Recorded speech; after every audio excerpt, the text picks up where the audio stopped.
Teenage years can be a particularly vulnerable time in a person's life.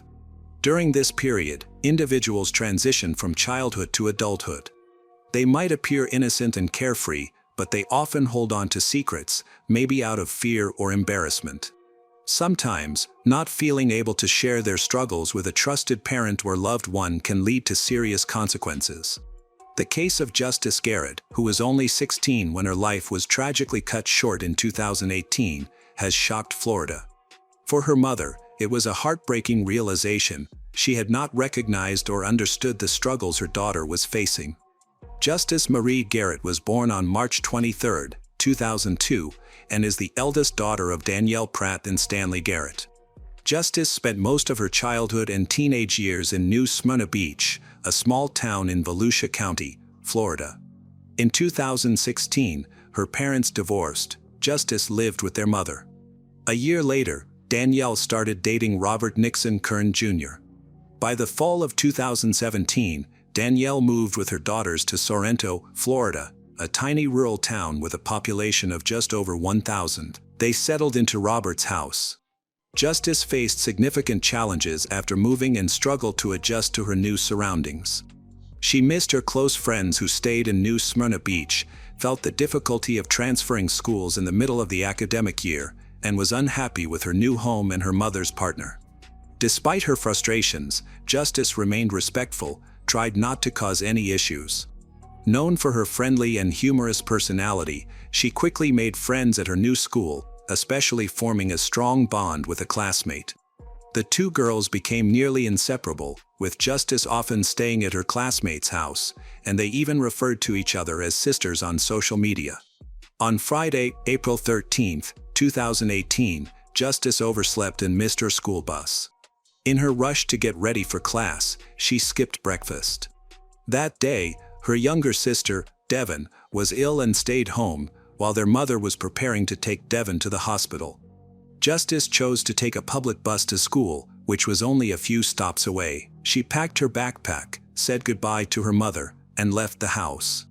That was the last time anyone saw Justice alive. When Justice didn't return home from school at the expected time, her mother, Danielle, wasn't worried. She thought Justice had gone to her friend's house, which she often did after class. When Justice had missed school on Friday, and her phone had been off for almost 2 days, Danielle felt a surge of panic. After trying several times to reach her daughter without success, she hurried to the local police station to report her missing.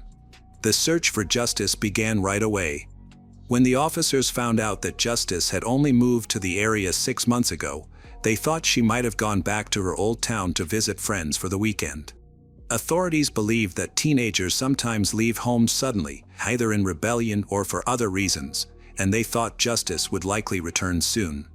However, Danielle firmly believed that her daughter wouldn't have left so far without telling her first. The initial step was to identify Justice's friends and find out if she had a boyfriend, any recent conflicts, or other relevant information that could clarify the circumstances of her disappearance.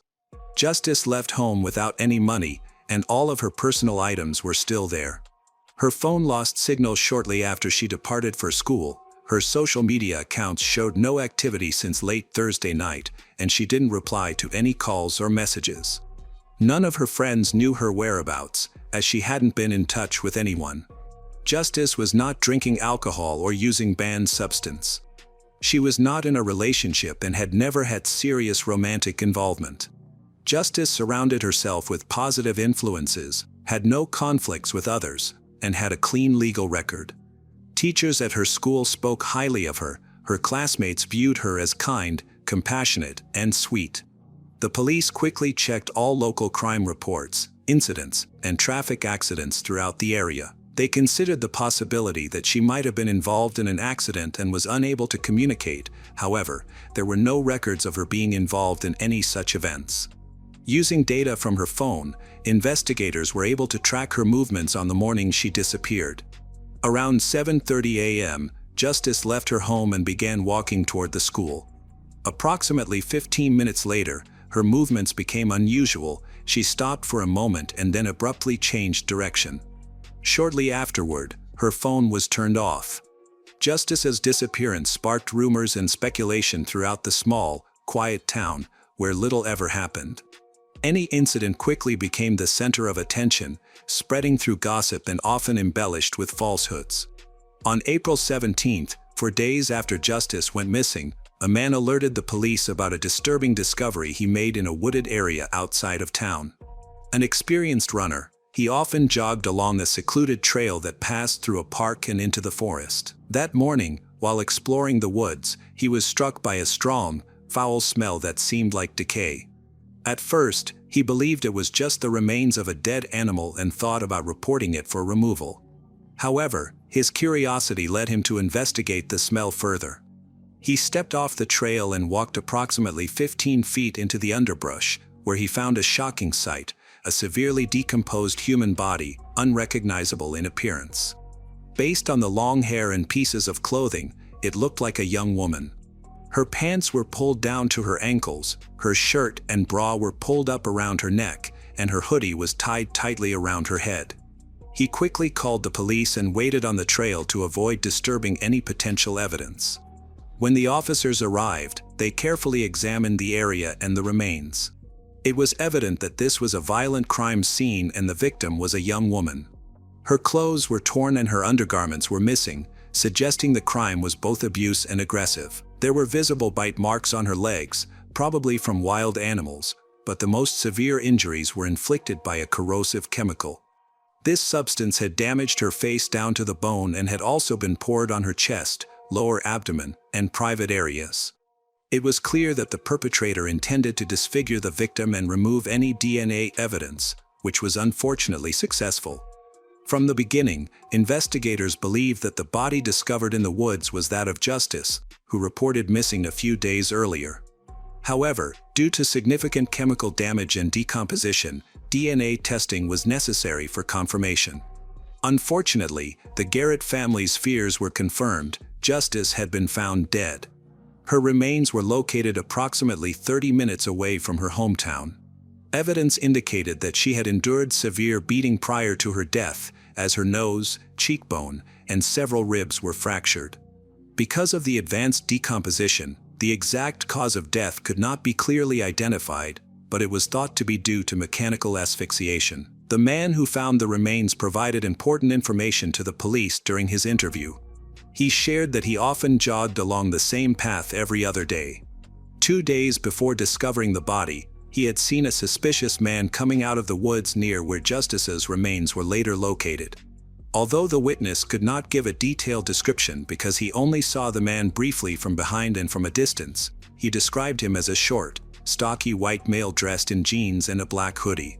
The man quickly left when he realized someone else was nearby and vanished behind the trees. At the time, the runner found the encounter strange but didn't think much of it. There was no noticeable smell of decay that day, so he pushed the incident from his mind. However, after he found the remains 2 days later, he remembered the unusual man on the trail and reported it to the authorities. Detectives quickly suspected that the unknown person in the woods could be the criminal behind the crime. They thought he might have returned to the scene to hide evidence. Experts identified the chemical used on the body as chlorine bleach. This, combined with the area's humid climate, sped up decomposition and made the remains unrecognizable. The jogger was eliminated as a suspect after passing a lie detector test and giving a strong alibi for the day Justice went missing. Justice's mother stated that her daughter intended to take a public bus to school that morning. However, security camera footage showed that Justice never arrived at the bus stop. A neighbor reported seeing Justice get into a car belonging to her stepfather, Robert. This information shifted the investigation's focus, prompting detectives to question Justice's parents again to understand why they hadn't been honest. Danielle, Justice's mother, quickly admitted that her partner, Robert, had recently lost his driver's license temporarily. Since Justice was running late that morning, he decided to give her a ride. Danielle had kept this information secret to avoid causing issues for Robert. At the time of the first interview, Justice's body has not been found yet. She thought Justice was still alive and would return home soon. Detectives quickly requested surveillance footage from cameras near the school to verify Robert's account. However, the recordings showed that Robert had neither dropped Justice off at school nor anywhere close by. His car was not seen on any cameras along the route to the school, raising questions about where they had gone. This indicated that Robert was likely the last person to see Justice alive. When questioned again, Robert confessed that he had driven Justice that morning despite having a suspended license. He explained that she had begged him not to take her to school but to the nearby town, where she allegedly had a meeting with a secret boyfriend. Robert claimed he did not know the name of this person and initially refused to take her, but eventually relented to her requests in an effort to improve their strained relationship. Justice had asked him not to tell her mother about this trip, assuring him she would return on her own later that day. She also said that since it was Friday, she planned to spend the night at a friend's house. Robert agreed, not seeing anything unusual or concerning about the situation. This new information brought a potential suspect into the investigation, a secret boyfriend. Investigators needed to find and identify him quickly, as he could either be connected to Justice's disappearance or, at the very least, might be the last person to have seen her alive. Law enforcement started their investigation by examining Justice's contacts and social media activity since her phone was still missing. They confiscated her laptop, which led to even more questions. Justice had several accounts on different social media platforms, where she regularly communicated with friends from both her real life and the online world, but no signs of romantic relationships or a boyfriend were found. One particular account, however, appeared strange and suspicious. Investigators concentrated on this profile to identify its owner and determine if it was linked to Justice's disappearance. A young man named Kevin had been increasingly interested in Justice Garrett over the past few months. He messaged her every day, liked her posts, and complimented her photos. However, Justice appeared uninterested. She seldom replied, often ignored his messages, and showed no intention of keeping in touch. Justice's friends later revealed that she had talked about a persistent admirer who frequently messaged her on social media, but she found him more bothersome than charming. Kevin's profile indicated that he was 2 years older than Justice and lived in the same town. The profile included only a few pictures of an athletic and attractive young man, but none of Justice's friends or family had ever met him in real life. Eventually, it was uncovered that the account was fake, with the photos taken from the internet. Experts promptly accessed the account and traced its creation. The investigation showed that the account didn't belong to a teenager but was linked to an adult man named Robert.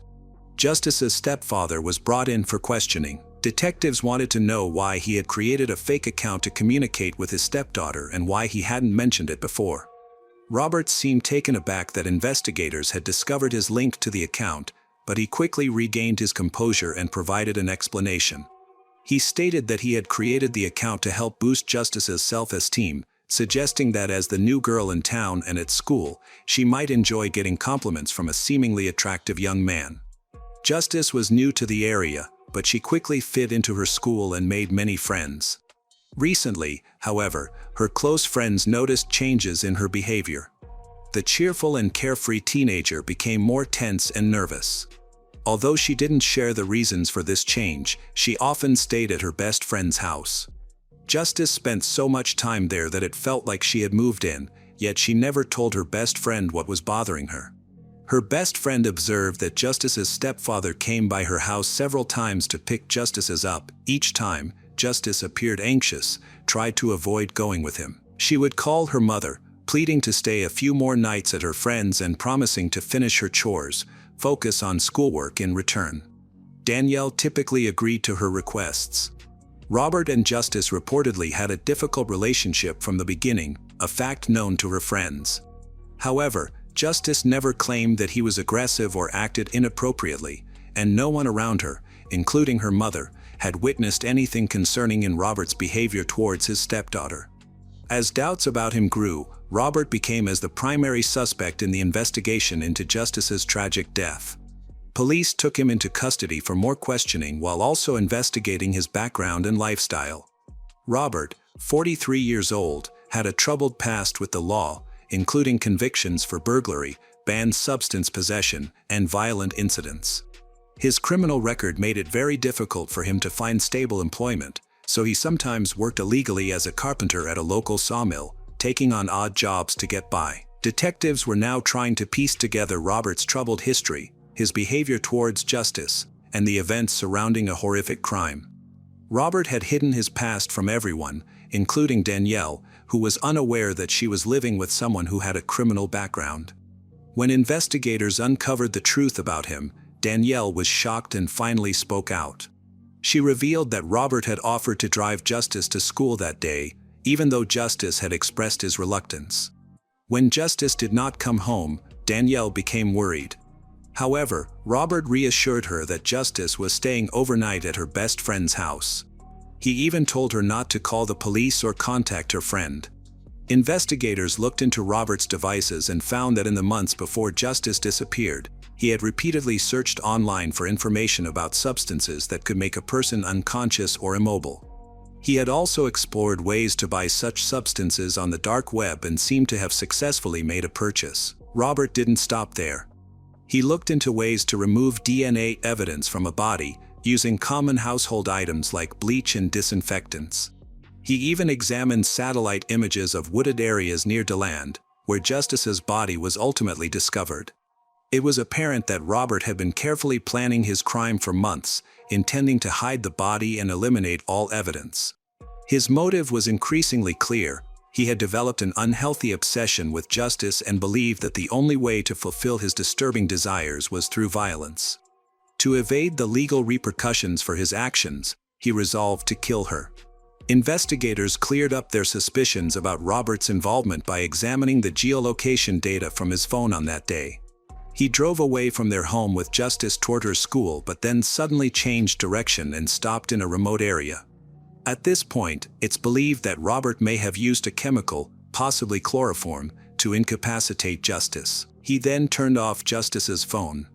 His vehicle was monitored as it traveled to the location where it remained for about an hour. This time frame would have provided him enough opportunity to assault Justice, physically harm her, strangle her, and hide her body in the woods. From 8:12 a.m. to 9:17 a.m., Robert's phone remained in the area where Justice's body was eventually found. On that day, he carried a small bottle of a chlorine-based substance, which he poured over her face and other areas to eliminate possible evidence. However, Robert became anxious, worrying that he might have left traces behind. 2 days later, he came back to the scene with a large container of bleach, poured it over Justice's head, chest, and lower body in a final effort to destroy any evidence that could connect him to the crime. That morning, the attacker revisited the crime scene and was seen by a jogger. The jogger later found Justice's body and reported it to the police. Kern's alibi quickly unraveled. Although he worked unofficially at a local sawmill, he had asked 2 co-workers to falsely claim he was on time that day, when in fact he was almost 2 hours late. When questioned further, both co-workers admitted the truth after being warned they could face charges for lying and hiding evidence in a violent crime. Robert denied all the charges, but the evidence against him was overwhelming, leading to a trial. Witnesses described Justice as living in fear during the final months of her life, often avoiding her home. Despite her struggles, she never expressed her fears, not even to her mother. Danielle, caught up in her love for her new partner, didn't recognize the danger and never asked Robert about his past. Prosecutors thoroughly disproved Robert's statements, showing he had carefully planned the crime with the intent to kill Justice. Forensic evidence, such as moss and soil samples from the location where Justice's body was found, matched particles found on his car mats, strengthening the connection to the crime scene. However, allegations of abuse assault could not be definitively proven because the DNA evidence and tissue samples had been destroyed by a corrosive chemical that he used, which eroded the victim's remains. In August 2022, almost 2.5 years after the crime, Robert Nixon Kern Jr. was found guilty of premeditated violent murder. He received a life sentence in prison without the possibility of parole, meaning he will never be released. The tragic murder of 16-year-old Justice Garrett on April 13, 2018, in Sorrento, Florida, exposed the hidden dangers of teenage vulnerability. Justice's silent struggles, unnoticed by her mother, Danielle, underscore the critical need for open communication and vigilance to protect teens from unseen threats, ensuring her loss inspires lasting change. Hello everyone, today we will learn about another case. The case of Maria Alejandra Lafuente Caso. The main character of this story is Maria Alejandra Lafuente Caso, an attractive and athletic Mexican woman. She maintained her fitness and took pride in her appearance. Maria Alejandra spent a lot of time at the gym and enjoyed sunny days at the beach. She preferred a tan, disapproved of light-colored hair. She also had a negative view of deep-set eyes, believing her own looks represented the ideal of beauty. Her father's was a psychologist and a well-known psychiatrist. She greatly admired him, which inspired her interest in the sciences. Maria opened a private psychology practice in Mexico City. Her clients were primarily young people dealing with issues such as depression, anxiety, behavioral problems, and relationship challenges. Maria Alejandra's marriage ended in divorce, and she has 2 children with her ex-husband. Despite this, she focused all her efforts on finding a new love.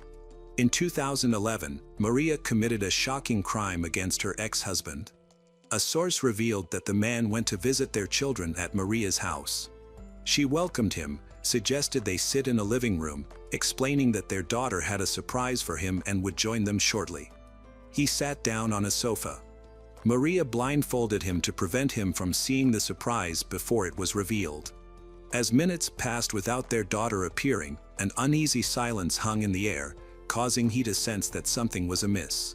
At that moment, he was struck hard on the head with a fireplace poker. He removed his blindfold and asked Maria to calm down, but she continued to attack him. He tried to escape, but the door was locked. Once Maria felt she had control over him, she took a knife, stabbed him in the stomach and back. Trapped, he attempted to wrestle the knife away, but she bit his hand. She then tried to inject him with a syringe, but he fought back, managed to break free and escape.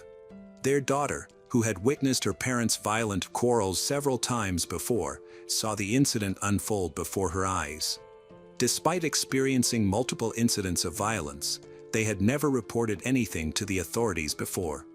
However, this time, the ex-husband took action, believing that Maria had gone too far, and he reported the incident to the police.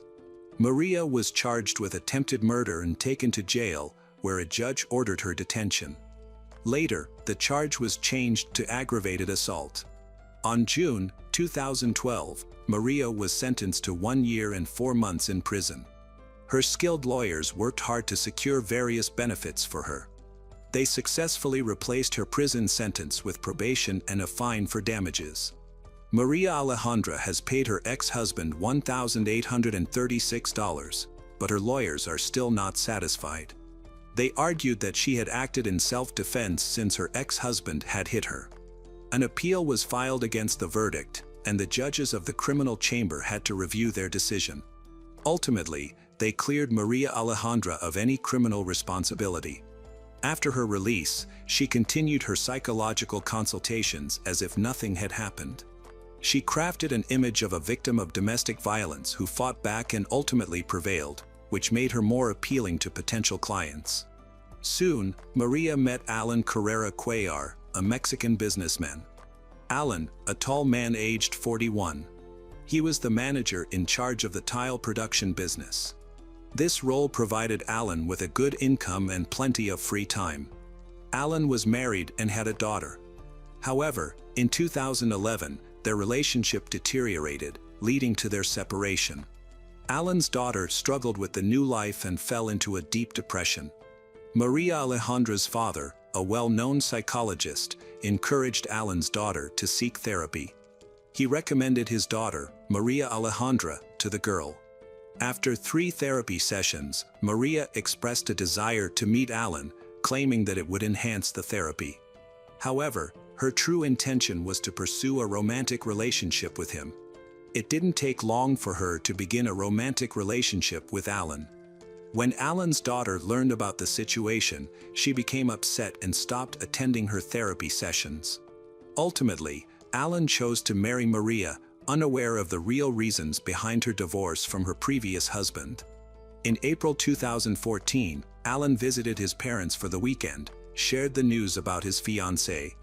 he mentioning that their wedding would be happening soon and that Maria might be pregnant. They got married the following Monday, but no members of the Casso family attended the ceremony, as they had not received an invitation and were told that the wedding would be very small.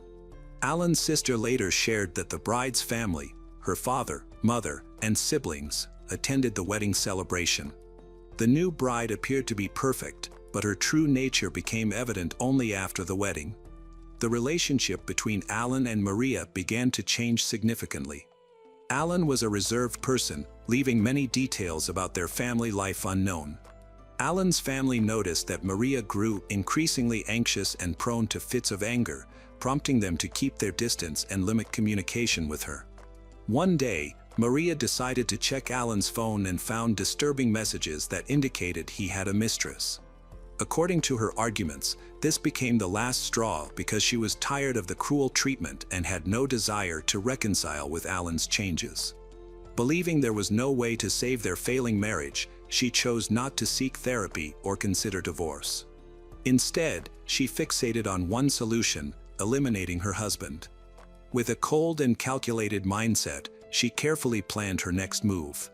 Meanwhile, Alan lived a normal life, unaware of the serious family conflict. He stuck to his routine, working and spending time with his loved ones. Even though his family disapproved of Maria Alejandra, they maintained regular contact with him through WhatsApp.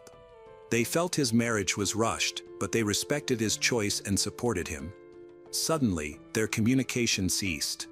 October 31st, 2014, was the last day he sent messages to his family.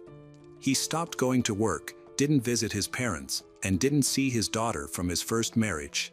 He also ignored phone calls and stopped leaving voice messages. However, he continued to send text messages, although they were somewhat strange. Maria Alejandra executed her plan thoughtfully and coldly. She waited for her husband to come home from work and then gave him a drink laced with a psychoactive substance often used to treat depression and other conditions. This substance had a sedative effect. If taking it in large quantities could cause numbness and impaired movement, which was exactly what happened. Maria Alejandra ensured her husband felt no pain before she stabbed him in the abdomen and watched him die. Her immediate priority was to dispose of his body quickly. She laid him on the bedroom floor and used an electric saw to cut his large body into manageable pieces, which she placed in plastic garbage bags. She put the torso in one bag and the arms and legs in another, then packed these bags into a red suitcase for easier transport. The more identifiable body parts, like the head, hands, and feet, were placed in a different bag, hidden in the kitchen freezer. By around 12:45 a.m., Maria Alejandra called the staff of their residential complex for help loading items into her van, as noted in their log. Security personnel observed her looking around nervously and appearing distressed. Her behavior raised suspicion, and rumors circulated that she had discarded bags containing body parts in 2 different parts of the city. After the suitcase was loaded, she drove away and did not return until after 4 a.m., not leaving the house again. Upon her return, she changed the locks on the doors and informed the security guard that she was going on a trip with her husband. After that, there were no further updates about her. A few days later, on November 7, 2014, city police found a human torso in a neighborhood at the intersection of 2 streets. In the afternoon, agents from the Federal Ministry of Public Security reported that various human remains had also been found, including arms and legs without hands and feet, all of which were contained in black plastic bags. The locations of the bags were quite far apart. The remains were sent to a forensic laboratory, where anthropologists confirmed they belonged to one person, but they lacked the means to identify the individual at that time. To mislead Alan's relatives and prevent them from contacting the police, Maria Alejandra used her husband's phone to respond to incoming messages. This tactic allowed her to temporarily prevent anyone from suspecting Alan's tragic fate. She needed time to come up with a plan to evade responsibility, similar to how she had acted after attacking her first husband. Alan's siblings and daughter received WhatsApp messages that seemed to express his regret about the marriage. He claimed he was struggling with problems but had recently met a wonderful woman and was now dating her. In other messages, which contradicted each other, he mentioned that he enjoyed being alone, while in others, he talked about traveling. At the same time, Maria Alejandra's father began calling Alan's father's home to ask if they knew the whereabouts of his daughter.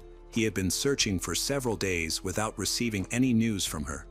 Later, he called Alan's parents again and informed them that Maria Alejandra was supposedly at the National Institute, where she was being treated for depression caused by Alan's alleged infidelity.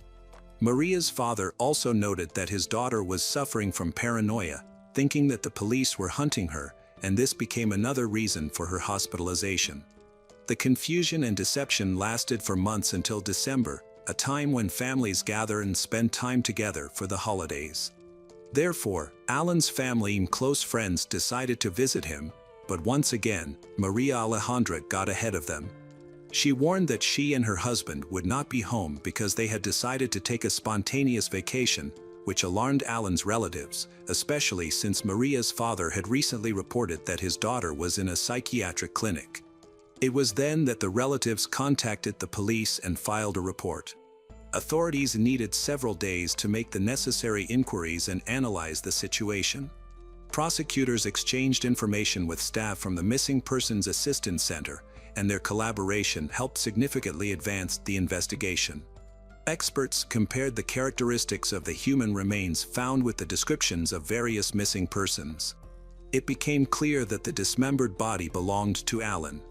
Later, he was identified, and the relatives decided to search the couple's home. Upon arrival, officers encountered Maria Alejandra, who was taken to the station where a search warrant was issued. Once all the formalities were settled, the police searched the house for evidence and found Alan's head, hands stored in the freezer, along with an electric saw. During the inspection of the rooms, experts used luminol tests and discovered traces of blood in one of the rooms, in the bathroom. They also noticed that there was a cut-out hole in the surface of the mattress and a piece of carpet was missing. All of this was done to conceal traces of fluids. Later, it was established that parts of Alan's body were found on these items. Initially, Maria Alejandra gave testimony as a witness, but when the contradictions became too obvious, she was reclassified as a suspect. It was revealed that she had sent a message from her husband's mobile phone to make his family believe that he was alive and did not report his disappearance. Maria Alejandra claimed she had not seen him for several days and had not even communicated with him by phone, using her position as a psychologist to try to prove her innocence. She showed a registration card from the psychiatric clinic dated to coincide with the date of Alan's presumed death. Maria Alejandra denied any involvement in the murder, but Alan's body spoke for itself, and forensic experts were able to fully reconstruct the timeline of the events. The analyses and investigations recorded in the autopsy report showed that there was a wound on the body inflicted by a sharp object that penetrated the abdominal cavity, which became fatal. The body was then dismembered with a sharp object with pointed edges. After the relevant study results were obtained, it became known that Alan had died between the last hours of November 5, 2014, and the early morning of the following day. The collected evidence allowed investigators to establish a direct link between Maria and the brutal death of her husband. It was also discovered where she was on that fateful day, aided by a surveillance log of the building, which recorded the specific time she left the house and her return. There was also an incident involving a heavy suitcase that someone helped her put into the car. From statements made by Alan's daughter and his sister, it was revealed that Maria had threatened Alan's daughter, saying that she would took her own life if Alan's daughter opposed Maria's relationship with Alan. Although Maria tried to pretend she was undergoing treatment in a psychiatric clinic to avoid responsibility, the specialists found no evidence of her mental illness. Cornered by irrefutable evidence, Maria Alejandra had no choice but to confess to attacking her husband, but she immediately justified herself by saying she was tired of the violence from his side. On December 2014, the judge issued a detention order on charges of murder with aggravating circumstances. After her arrest, Maria Alejandra was taken to the Women's Social Rehabilitation Center in Mexico City. Later, new information emerged that allegedly indicated Maria Alejandra's involvement in other violent acts resulting in death. Her ex-husband managed to escape from her, and there is also an unidentified victim who may have been killed by her in 2012. These incidents have led to suspicions that her father aided in these crimes, helping to cover them up and divert public attention. In Alan's case, it is believed that Maria's father was not only involved in concealing the acts but also in planning the attack.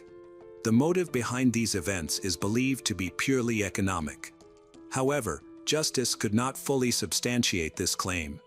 After 8 years, on September 2022, the Attorney General's Office of the Capital announced the final verdict for involuntary manslaughter.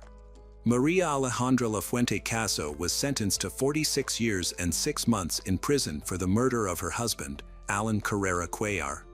Following the verdict, she was not allowed to appeal or receive any alternative or leniency measures. Additionally, she was required to cover damages and funeral costs. She lost her political rights.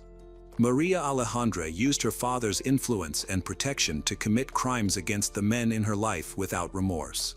After evading punishment for attacking her first husband, she successfully portrayed herself as a victim, showcasing her manipulative skills. Just 3 years later, she killed her second husband with chilling composure. She meticulously planned this crime and even feigned mental illness to avoid accountability again, but this time, her actions caught up with her. The law delivered a fair and severe sentence that she could not escape. Hello everyone, today we will learn about another case. The case of Lauren Hugelmayer. Lauren Hugelmayer was born on June 9, 1988, in Los Angeles County, California. She was one of 3 daughters of Dale and Lori. Lauren grew up in a close-knit religious family that regularly attended their local church and was well loved in the community. She developed a reputation for being exceptionally kind, caring, known for her bright smile and vibrant personality. Lauren had a close bond with her older sister Beth, but she was even closer to her father, with whom she shared a trusting relationship. While in high school, Lauren met a classmate named Matthew Phelps, who would later play an important role in her life. At that time, it was unclear whether they were just acquaintances or had a closer relationship. After Lauren's family moved to North Carolina, Matthew transferred to another school, which interrupted their connection. After graduating from high school, Lauren chose to attend Appalachian State University, where she earned a degree in business administration and management in 2011. In 2014, Lauren received a direct message on Instagram from Matthew. While Lauren had a stable life, Matthew lived in Kent and faced significant challenges. His father was completely absent, and his mother had remarried several times. Matthew struggled to connect with any of his stepfathers. This lack of parental attention contributed to behavioral problems in his life. During high school, Matthew fell in with a bad crowd, began abusing alcohol and banned substance, particularly cough syrup, which is often misused for its psychoactive effects. His substance abuse became increasingly obvious, and his grades suffered as a result. In response, his grandparents decided to transfer him from public high school to a private Christian academy, hoping this change would help him turn his life around. Eventually, this decision paid off. Matthew improved his academic performance and distanced himself from negative influences. After graduating, he chose to enroll in a Baptist university with the goal of becoming a pastor. Although he later abandoned this ambition. Let's return to his online reunion with Lauren. Matthew and Lauren started talking to learn more about each other. They quickly discovered they had many shared interests, including being big fans of Star Wars and Harry Potter. They also connected through their strong Christian faith and then their desire to build a family together. As their conversations continued, they transitioned from chatting online to nearly daily phone calls. A few months later, they decided to enter a long-distance relationship. Their bond grew stronger, and Matthew made an effort to visit Lauren whenever possible. Eventually, he chose to move to North Carolina to be closer to her to deepen their relationship. Lauren was thrilled by this decision because she had always dreamed of finding someone with whom she could create a strong family. Most of Lauren's family welcomed Matthew, particularly her mother, who treated him like another son and tried to introduce him to the family. However, things were not as easy with Lauren's father, Dale. He seemed reluctant to accept Matthew as part of the family and often avoided him, though the reasons for this were unclear. It might have just been a feeling. Despite this, Lauren's family made efforts to help Matthew feel more comfortable, and they eventually invited him to a family dinner. That night, while playing games and talking, Matthew surprised everyone by confessing that he was married before he got into a relationship with Lauren, but his marriage had ended. He did not provide any reasons for his divorce, which raised concerns for Dale. Dale felt that Matthew's refusal to explain might indicate that he had done something wrong, making Dale worry about his daughter's future. However, Lauren and the rest of the family seemed unconcerned about this issue. It was puzzling because despite their strong traditional values, none of them questioned Matthew's honesty or character. Lauren and Matthew continued their relationship. In 2015, they decided to get engaged. On November 11, 2016, they finally got married and hosted a big celebration. The wedding was a success, and since they were both fans of Star Wars, they chose this theme for the celebration. However, there was one unpleasant incident. Matthew's mother wore white to the wedding, despite being told that it was inappropriate. This suggested that she did not approve of Lauren. Additionally, Lauren's family found Matthew's mother rude and unpleasant. Dale expressed his discontent with the wedding due to lingering doubts about his son-in-law. He tried to suppress these feelings to avoid ruining his daughter's special day. After the wedding, Lauren and Matthew appeared very happy, with Lauren frequently posting pictures of herself and Matthew on social media, suggesting they had a perfect relationship. However, behind the scenes, their situation was more complicated. Matthew's coldness and contradictions began to show, revealing his true character. Their different childhood experiences turned them into different individuals. They both had what could be said to be different views on life, so problems began to arise. Additionally, Matthew's mother's rude behavior toward Lauren worsened the situation. For reasons unknown, she excluded Lauren from the family and often made her feel unwelcome. At that time, Lauren was independent and responsible, she even juggling 3 jobs because of her love for children. She volunteered at a children's Sunday school, worked as an auditor for a pharmaceutical company, and sold scented candles, which she enjoyed. Lauren also formed strong friendships with her colleagues, who appreciated her kindness and empathy. Lauren's dreams and plans were tragically shattered in the early hours of September 1, 2017. At midnight, emergency services received a distressing call from a man who sounded confused and embarrassed. He reported, "I turned on the light and saw her lying dead on the floor, and I have blood on me. There's a bloody knife on the bed, and I think I did it. I can't believe it. I'm right next to her." This man was Lauren's husband, Matthew.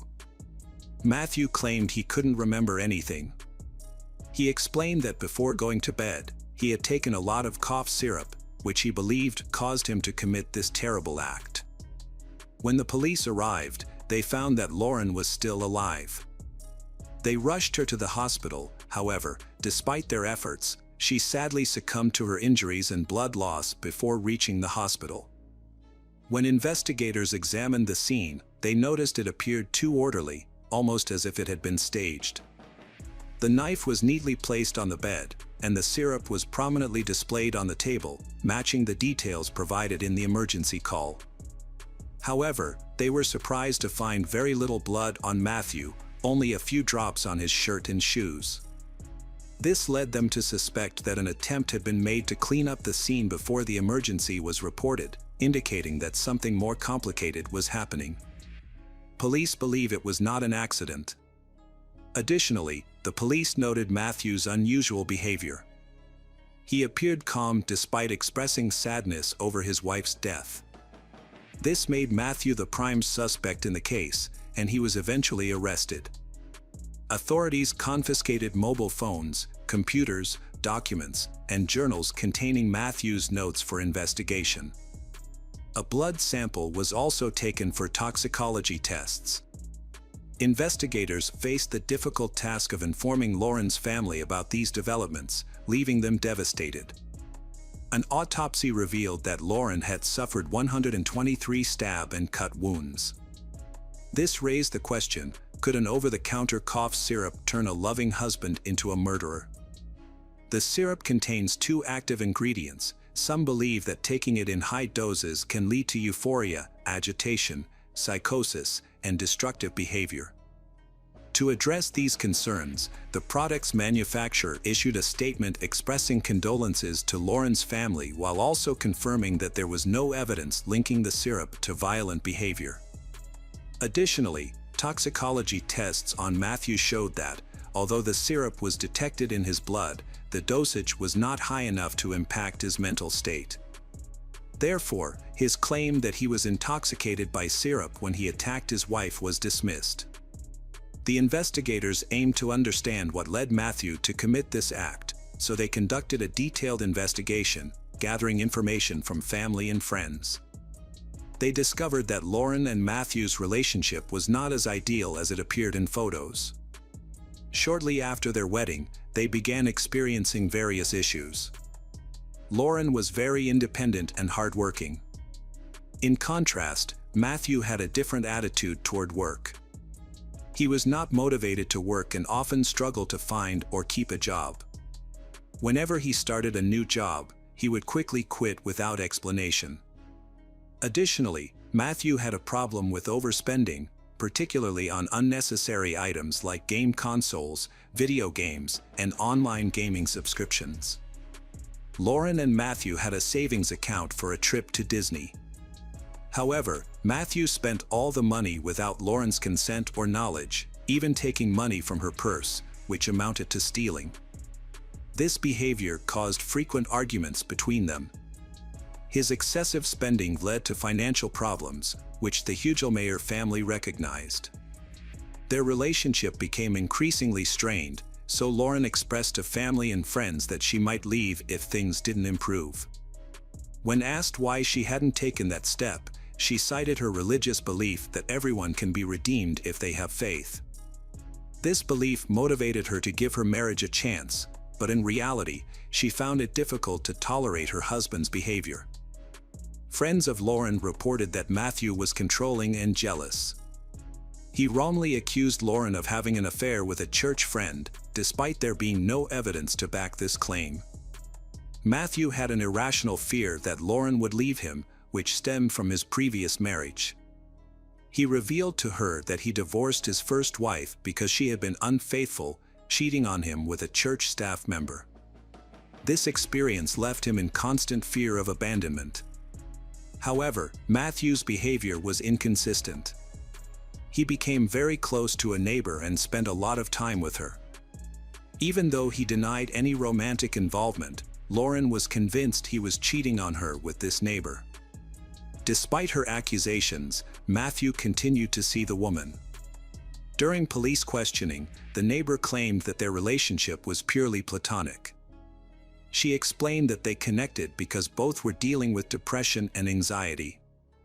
However, she noticed that Matthew had begun to discuss painful subjects, mostly related to death, prompting her to limit their interactions.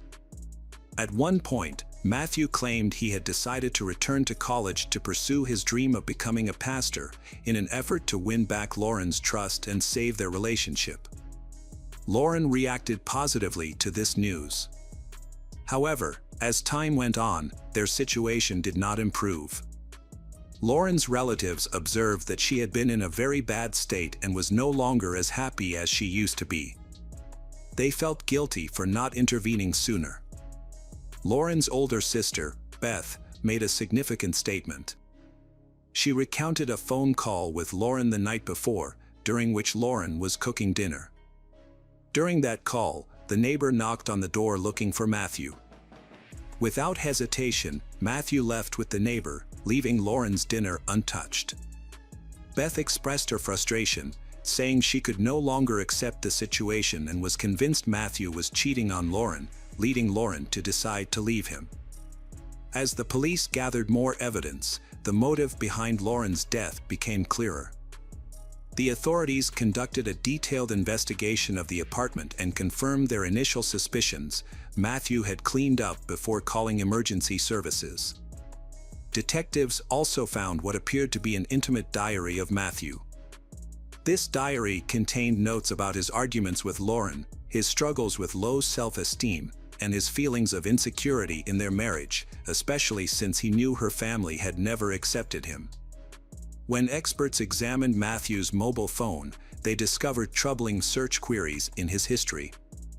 These included questions about the dangers of cough syrup and its effects on consciousness. This strongly suggested two things: first, that the attack was premeditated, and second, that Matthew was trying to mislead the authorities into thinking he was unaware of killing his wife while under the influence of the syrup. An important detail uncovered through Matthew's mobile phone revealed that just hours before he killed his wife, they had a heated argument through text messages and calls. Matthew claimed that Lauren accused him of cheating and expressed her desire to end their marriage, sufficient reason for a troubled mind to decide to kill his wife. Additionally, police discovered a secret Instagram account belonging to Matthew Under.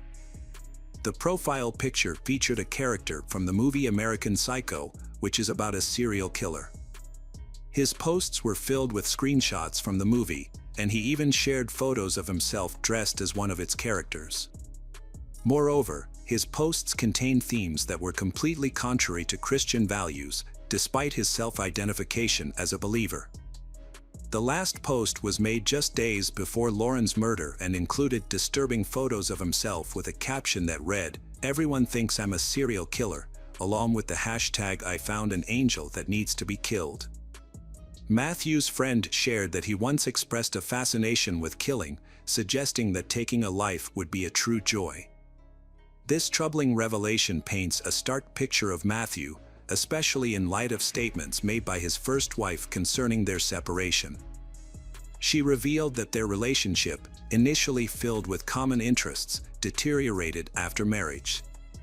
Matthew began to overspend and failed to contribute financially. More alarmingly, he became abusive, often pulling her out of bed, throwing her to the floor, and assaulting her during his rages. This behavior left she terrified, leading her to seek a divorce. Her experience closely mirrors that of Lauren.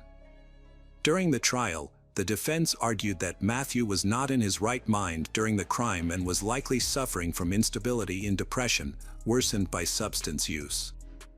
They presented letters from Matthew's friends and colleagues to the court, claiming that his actions were out of character and that he was not a violent person. The trial occurred in October 2018. Although Matthew initially pleaded not guilty, he later accepted a plea agreement. On October 5, the judge found him guilty of first-degree involuntary manslaughter and sentenced him to life in prison without the possibility of parole. Lauren's family is still deeply affected by her absence and feels guilty for not stopping her relationship. To honor her memory, they created a foundation focused on raising awareness about abusive relationships and domestic violence. Matthew Phelps was a manipulative person who only cared about his own needs, disguising himself as someone harmless. Sadly, Lauren's compassion blinded her to his true nature, and it may have only been in her final moments that she understood his true character. Unfortunately, there are many individuals like him who can deceive others with ease. Hello everyone, today we will learn about another case. The case of Clelia Medina. Early in the morning on Sunday, February 17, 2008, a man was walking with his dog when he suddenly noticed that the dog was attracted to something strange on the ground. Looking closely, he realized it was a series of drops forming a path. He began to follow them, moving parallel to the canal, not far from Lambersart, France. The drops continued, leading him to the very shore where he noticed a body half submerged in the water. It was swollen and very pale. The man immediately reported it to the police. In the name of law enforcement, Forensic experts began to carefully examine the area and the body itself. However, there was nothing that could help identify the female victim. It was not possible to find a handbag that might have contained documents, a mobile phone, or bank cards. The body was taken for an autopsy, and the police continued to investigate the area around the canal for any clues about the identity of the victim. While the medical examiner was working in his office, detectives checked the databases of missing persons to find anything that could help identify the body. In this area, no recent disappearances had been recorded. When it became obvious that the unidentified victim could not be recognized, forensic scientists began searching the canal bank for clues indicating the identity of the deceased or the perpetrator. In the relatively small area where the body was found, cigarette butts and anything that could contain human DNA were collected. To ensure that nothing was missed, a team of divers was called in to check the bottom of the canal. This decision turned out to be correct. One diver managed to retrieve a car jack from the bottom, found just a meter away from the body. The jack, belonging to a standard set for a wing car, had a serial number indicating it was used in a vehicle produced in 1997. It had been in the water for quite a long time, so traces from its surface could have washed away. However, during the examination, human bloodstains were found. They continued to collect data. Initially, it was believed that the victim had been strangled, as characteristic marks remained on her neck. However, the forensic expert concluded that the cause of death was multiple strong blows to the head with a blunt object. The location and shape of the marks resembled those made by a car jack. There were suggestions that the girl could have died in a road accident, but the longer they attempted to prove this, the less plausible the theory seemed. It was soon decided to abandon this idea. It clearly indicated a methodical beating after which the body was simply thrown into the water. A toxicological examination showed that the victim was either intoxicated from alcohol or under the influence of prohibited substances. The deceased was fully dressed, and no signs of abuse were found. At the same time, there were no marks on her hands that would indicate she had fought for her life. The attack had likely come as a surprise to her, and she was unable to defend herself. According to the forensic expert, she died around 5 a.m. The police had only one clue that could help solve the mystery of her identity: a small stamp on her palm that had miraculously not washed away in the water. Such stamps are given to club visitors at the entrance, allowing security to recognize them without the need to check passes or flyers. Typically, these stamps are unique to each establishment and are not replicated. It was quickly discovered that the victim had visited the Buccaneer Club located nearby shortly before her death. Detectives arrived at the club, immediately spoke with the administration and employees, providing them with a description of the deceased. Two young men recognized the girl because she occasionally attended the disco, but no one knew her name. The detectives managed to access the recordings from the CCTV cameras. Thanks to that, the victim was identified. She had arrived at the club the day before she was found in the canal, apparently leaving Buccaneer around 3 a.m. and being killed by 5 a.m. What happened to her between 3 a.m. and 5 a.m. remained unknown. The police spoke to regular patrons and staff in the hope that someone recognized her from the CCTV footage, but no valuable clues about her identity emerged. So far, no missing persons reports had been filed. The police were left with only one option to identify the deceased: to hold a press conference and appeal to the public through the media. Detectives provided a detailed description of the victim and showed footage from the club's CCTV cameras. Within a few hours, a woman admitting that she was the mother of 18-year-old Clelia Medina. She reported that her daughter had gone to the club about a day before these events and had not returned or been in touch. She immediately became concerned. Relatives and friends had no idea where Clelia might have spent the night. No one had seen Clelia after visiting the club, which caused anxiety and prompted her mother to search for her. Approximately 36 hours had passed when she managed to contact the local police station in Lille, but received the standard excuse that law enforcement officers did not want to waste time looking for a girl who had simply gone on a spree after the club and was likely spending time with friends or a boyfriend.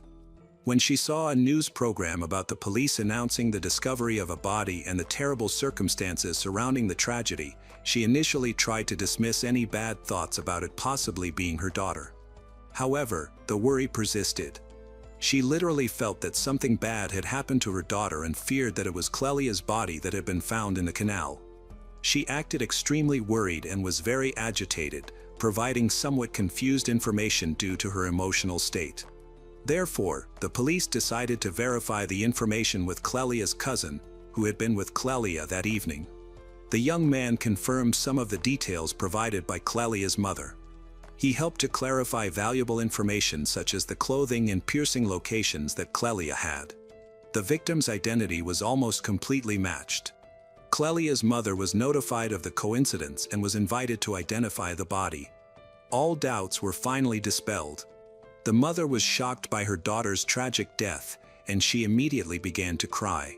She struggled to understand who could have done this, as her daughter was an ordinary girl who did not associate with problematic people. According to her cousin, they had planned to go to Buccaneer Club together, the seal of which was found on her hand. He described his relationship with Clelia as very friendly and warm. They communicated well, supported each other. That evening, everyone was in good spirits. From the very beginning, Clelia's mother had been worried about her daughter attending the party. She felt strongly that Clelia should not go. To calm her mother, Clelia explained that they would not be walking home alone and that everything would be fine. Despite the fact that her cousin took her to the club, he did not intend to stay there long. Clelia managed to reassure her mother by telling her that her ex-boyfriend, 19-year-old Julian Saley, was supposed to drive her home. The whole family knew him well and trusted him. Julian Saley and Clelia had been in a relationship for about a year, which had ended a couple of months before Clelia's death. As Clelia's mother noted, even after the breakup, they continued to communicate as friends. Law enforcement officers decided to check the records of telephone conversations, which verified that Clelia had indeed called her ex-boyfriend when she left the club. However, the police did not have time to visit his home, as he came to the station on his own initiative to talk to the investigators. Julian was eager to help because he was worried about what had happened. In his statement, he emphasized that Clelia had contacted him after he left the cinema. He promptly went to the club, where he picked her up in his car in the parking lot. They spent some time together at his house, but at about 4:30 in the morning, Clelia headed home. Julian believed that she could have been attacked during this time. The police immediately questioned why he did not drive Clelia home at such a late hour. He explained that it was only a short walk left to get home, as the houses were located close together. It was already getting light, he was very tired and drunk, so cannot take her home. Clelia herself did not want to impose on anyone and was not afraid for her safety. Unfortunately, Julian simply went to bed and turned off his mobile phone to avoid being disturbed. Until he woke up, he could not reach Clelia but did not think much of it, believing that she could be spending time with someone new, as there was no romantic relationship between them anymore. However, upon learning about the tragedy in the Medina family, Julian felt compelled to help with the investigation, so provided his testimony. The detectives, however, immediately suspected that he might not just want to help. Such behavior is often seen in murderers attempting to divert suspicion from themselves. Thus, they decided not to let him leave too quickly, hoping he would either incriminate himself or provide genuine assistance in the investigation. Suspicion grew stronger as Julian reacted very calmly to the details of the crime. He did not show any emotions when looking at the disfigured image, and he appeared neither upset nor shocked. His lack of reaction to the details of his ex-girlfriend's death, combined with the fact that he was the last person to see her, made him a person of interest to the detectives. It is known that in such cases, exes are often involved, who kill out of jealousy, resentment, or revenge. To establish or refute this, the investigators asked Julian to show them his car. The detective specifically did not mention the jack that had been found in the canal. He agreed to this request without hesitation. According to his confession, he arrived at the police station in the same car in which he had driven Clelia from the club to his home. The policeman went out into the street with him, and in the parking lot, they found a notch indicating the year of manufacture of the car matched the jack. As soon as the door was opened, they felt a very strong smell of cleaning products. The interior was excessively clean for a young guy. It seemed that a very thorough cleaning had been carried out recently. Nevertheless, Julian immediately justified himself by saying that he had bought a new car only 10 days prior, and the previous owner had cleaned it well before selling it. The police were most interested in the possibility of blood being present. Perhaps Julian could have attacked Clelia in his car or transported the body after the attack. When the mat in the trunk was lifted, they found several suspicious dark red drops that were collected for further analysis. However, none of these stains belonged to Clelia. Nevertheless, Julian continued to be considered the main suspect. It was believed that this was an attack based on passion, so the killer must have known the victim well. Furthermore, the make of the car matched the jack, with the jack was found at the bottom of the canal. Julian seemed ideal as a suspect based on all the criteria. After, they found one valuable clue, a blood stain on one of Julian's sneakers. After examination, it was possible to prove that the blood belonged to Clelia, but it was not possible to date it with precision. Julian insisted that the stain appeared by chance when Clelia had a nosebleed about a month before the tragedy. However, his words could not be confirmed or refuted, so this evidence turned out to be indirect. Even Clelia's family was sure that Julian could not have done this. He had always been a very nice guy. Clelia's mother believed wholeheartedly that he was not capable of murder. She commented that Clelia was almost crazy about Julian based on his appearance. He was very kind, loving, and gave Clelia many gifts. However, their relationship was not entirely smooth. They often argued. Julian as an accomplished young man for his age. He grew up in a strict but loving family in Lille, France. From an early age, he was interested in sports, especially football, which he played with his father. He was not prone to violence and avoided fights, despite being in perfect shape. However, he was forced to drop out of school because of football, wanting to build a sports career, and simply chose training over textbooks. His parents supported their son's decision, especially since he was mature enough for his age. At the same time, they described him as charming but very jealous. They mentioned that he could become upset over a random photo of a stranger on the internet that Clelia was looking at. As their relationship progressed, Julian became more and more jealous. Due to such tumultuous dynamics, they eventually broke up. Despite the tensions, they continued to maintain friendly relations, and everything seemed normal. Except for the circumstantial evidence against Julian, there was no concrete proof. He was released pending further investigation. Then, Julian was arrested and charged with Clelia's murder. He spent about a year in prison, but his lawyer managed to get him released before his trial. Julian repeatedly appealed, claiming there was insufficient evidence to convict him, and was released on bail. However, this lasted until 2011, when his formal trial began. A rather controversial trial lay ahead. From the very beginning, the situation was tense, partly because Clelia's family had changed their opinion about Julian over the lengthy investigation period. They became convinced, based on several dubious facts, that the deceased's ex-boyfriend was indeed a criminal. Clelia's family now demanded punishment for the supposed killer. At this stage, it was necessary to assess the mental health of the suspect. In June 2008, Julian was visited by an expert psychiatrist who noted no deviations. Julian willingly made contact and described in detail the events related to Clelia. He admitted that there had indeed been several conflicts which ended in slaps to the face. Although he did not think this was normal, he justified himself, citing jealousy regarding Clelia and claiming that she had stolen from him multiple times. After the examination, the specialist concluded that Julian was completely in his right mind and capable of appearing in court.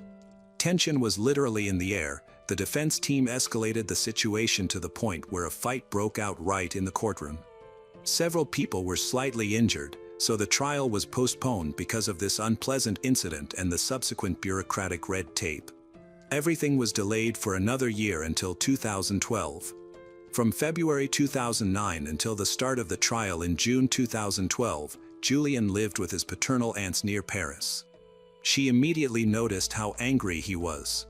At first, they thought it was connected to the slander against him. However, his discontent grew as the trial approached.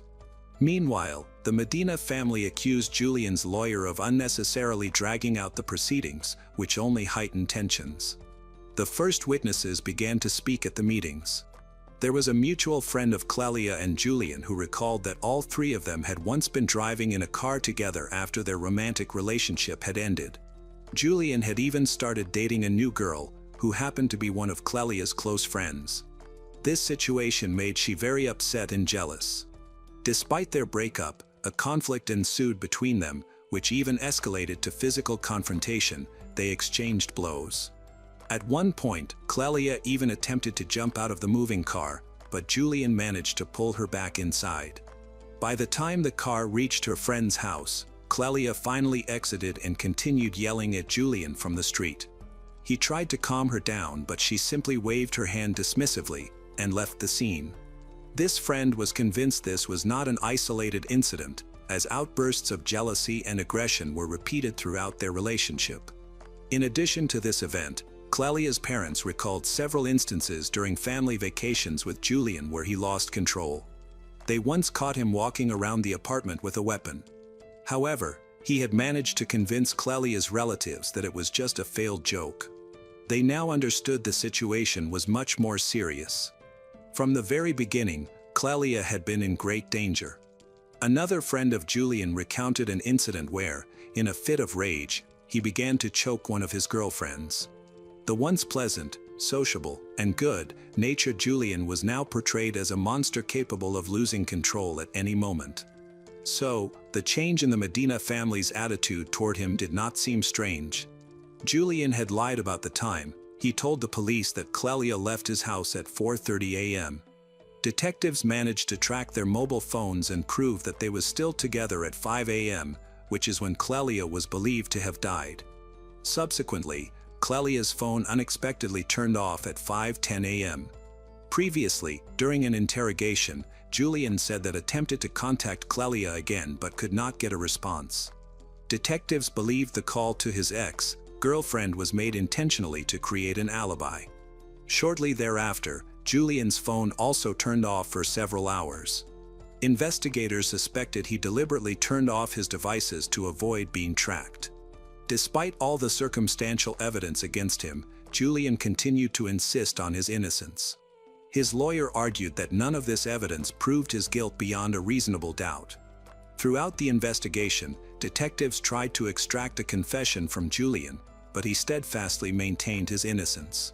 The pressure from authorities led him to feel embittered. He claimed that the persecution caused him to face difficulties in real life and to suffer from insults, unfounded accusations. Phone records revealed something intriguing. Julian's new girlfriend also tried to contact Clelia shortly before the murder. At first, she did not disclose any details as to why she tried to contact Clelia at all. However, in 2011, the girl spoke to detectives and made a rather dubious statement. According to her, she felt guilty that Clelia was dead. The reason for her fears stemmed from the fact that, as a close friend of Clelia, she was dating Julian. This clearly caused great discontent for his ex-girlfriend, who took every opportunity to contact him. On that fateful night, Julian's new girlfriend decided to act on her feelings. She did not like Clelia as such attention directed at the guy. She believed that this was the impetus for another conflict between the exes, which ended tragically. When the police received this statement, they were puzzled and decided to explore this new details. The application ended up at the station, and detectives tried to find out if it was possible that she was an accomplice. They insisted that Julian's new girlfriend may have unintentionally provoked the attack but did not pursue such a goal intentionally. According to her, she had been afraid to admit it because she feared her boyfriend's reaction. The neck of the deceased showed clear signs of strangulation, as if her throat had been squeezed with bare hands. Apparently, the victim could not have been killed in this way, so the criminal used a metal jack from the car. Although it was inconvenient, it quickly became the instrument that ended the innocent girl's life. The killer inflicted a large number of blows to her head and face, which proved fatal. The degree of cruelty was astounding, he broke her facial bones. The prosecutor addressed the jury, stating that leaving such a dangerous person at large was a crime. Despite the circumstantial nature of the evidence, the prosecution managed to prove the defendant's guilt. The prosecution's witnesses appeared scared as they recounted their experiences with the real Julian. The jury found Julian Saoli guilty of premeditated murder. As he left the courtroom, he turned to the victim's family and said something that sounded like a threat. From the very moment Julian found himself behind bars, he began writing endless appeals to challenge the sentence, insisting that he was a victim of bias and incompetence.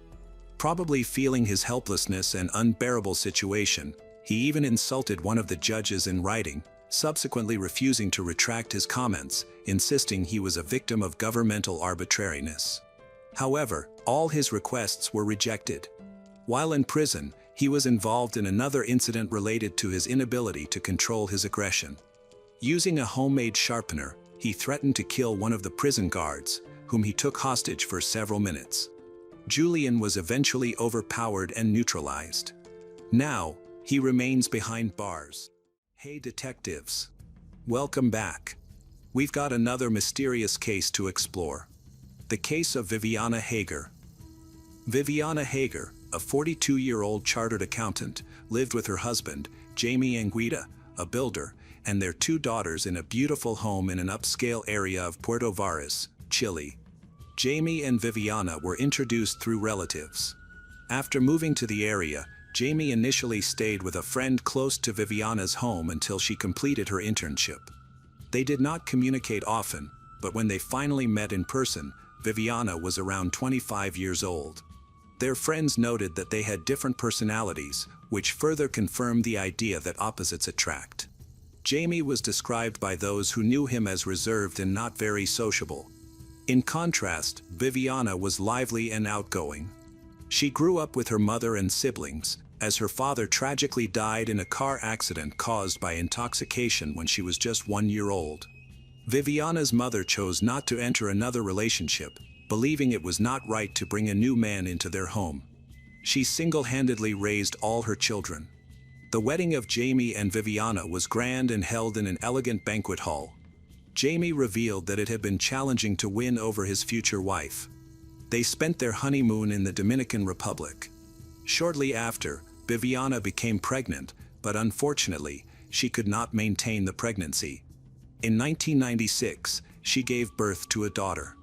They went through another unsuccessful pregnancy, but that did not affect their relationship. Later, they welcomed the birth of their youngest daughter. After the birth of their second daughter, Viviana decided to take a break from her job at a large carbonated drinks company to focus on raising their children. There were many rumors about Jamie and Viviana's relationship after 18 years of marriage. Some claimed they had a perfect relationship, remaining a loving couple and a stable family. Others suggested that their life together was not as ideal as it appeared. On the morning of June 29, 2010, everything seemed normal at first. After breakfast, Jamie took their daughters to a local language school before heading to work at his construction company. However, Viviana did not clean the dishes from breakfast, nor did she open the curtains to let in light, and she skipped several other usual tasks. According to data on the calls made, Viviana called the school where her daughters studied several times, as well as a photo studio, and contacted representatives of a company that cleaned stoves. Jamie also made a series of calls, one of which was quite unusual.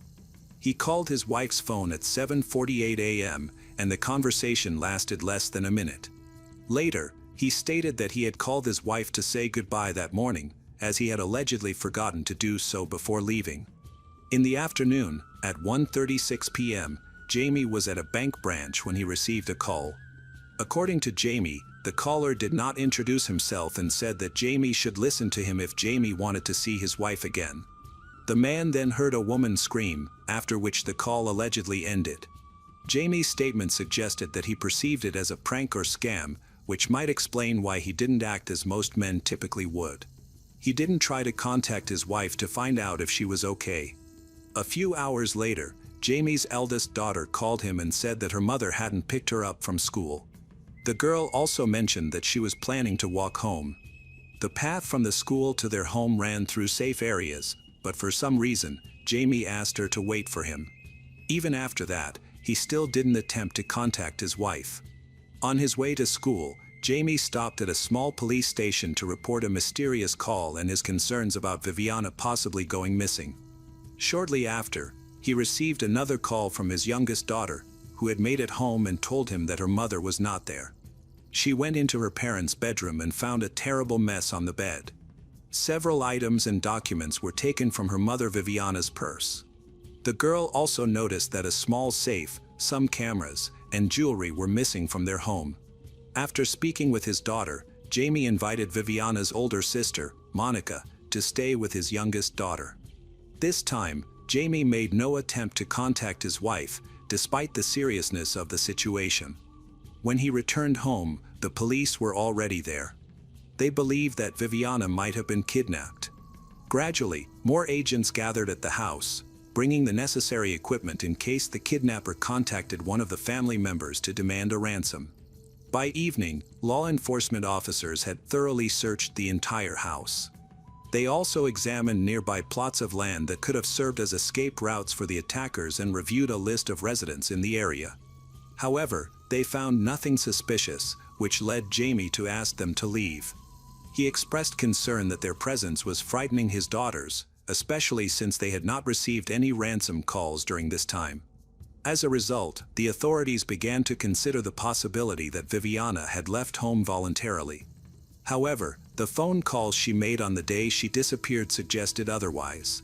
She had not taken a change of clothes or any important belongings with her. Consequently, law enforcement concluded that she was likely no longer alive. They searched nearby empty houses, sheds, rivers, and reservoirs, but these efforts yielded no new leads or evidence regarding Viviana's whereabouts. Jamie took various steps to locate his wife, publicly offering a generous reward for any information about her. Unfortunately, these efforts proved ineffective as the investigation continued. It became clear that Jamie and Viviana's relationship was not as perfect as it appeared. Jamie openly admitted to having cheated on his wife multiple times, revealing that she was unhappy in their marriage. For several months, Viviana learned about Jamie's actions accidentally. Out of revenge, she began dating another man. At the same time, Viviana was struggling with depression and had sought treatment. A close friend of Viviana, Jan, informed the authorities about Jamie's abusive behavior towards her. When the police questioned Viviana's boyfriend, Edward, they discovered that he was still in a relationship with her. Edward became a suspect in the investigation, primarily due to the lack of other leads.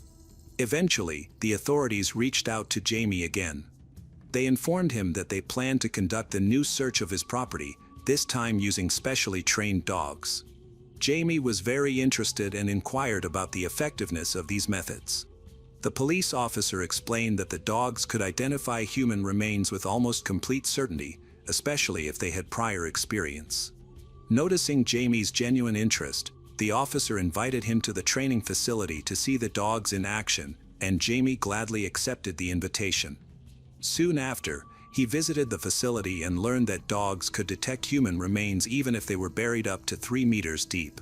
Experts stated that the chances of dogs confusing human remains with those of other animals were zero. Just before the planned search at his house involving the dogs, Jamie himself called the police to request their presence. This call occurred on August 9th at 6:55 p.m., 42 days after Viviana's disappearance. Jamie testified that he detected a strong odor coming from a storage room located behind a wall in one of the bedrooms. When he looked into that room, he saw the silhouette of his wife. However, strangely, he did not go in to check if she was there, which is puzzling because he should have felt it necessary to do so. He reported finding his wife at 6:34, yet it took him over 20 minutes to call the authorities. After 15 minutes, the police and forensic experts arrived. They had been instructed not to leave Jamie alone and not to allow him to take any action at the crime scene. Jamie reiterated that he followed the strong odor, which led him to the storage room behind him and his wife Viviana's bedroom wall. However, this raises a perplexing question: how could this hidden room exist? Notably, it was not included in the original house plans he provided. However, the police officers who worked at the house in the early days after Viviana went missing stated that they had checked the place. They affirmed that they had searched it but did not find anything unusual. Several notable discoveries were made. A safe containing over $1 million pesos was missing, a torch similar to the one used by the miners was found, and there was a fragment from an alternate version of the Bible or a similar document. How did these items end up in the storage room? The bedroom itself had also changed. For instance, next to the entrance of the storage room where Viviana's body was found, there appeared to be an altar adorned with various religious symbols. However, this was not the most peculiar discovery.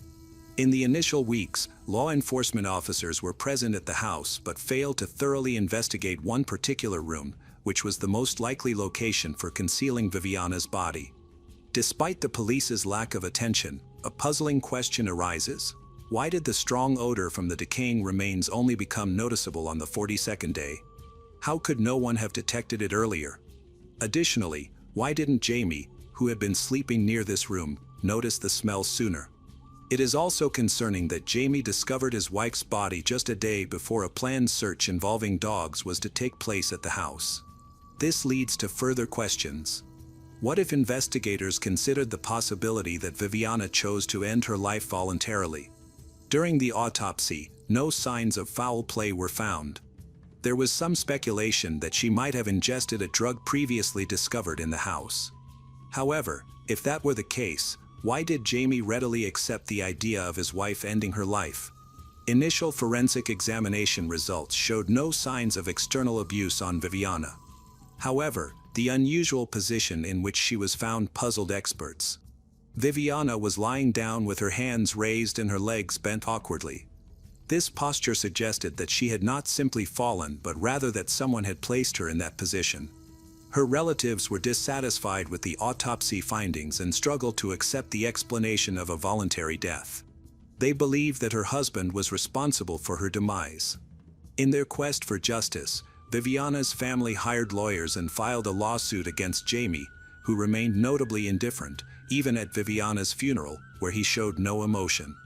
In December, a lawyer representing Viviana's family assisted in bringing charges against her husband. He requested that authorities exhume her remains for a second autopsy, which was conducted in March 2012 by the Metropolitan Forensic Medicine Service.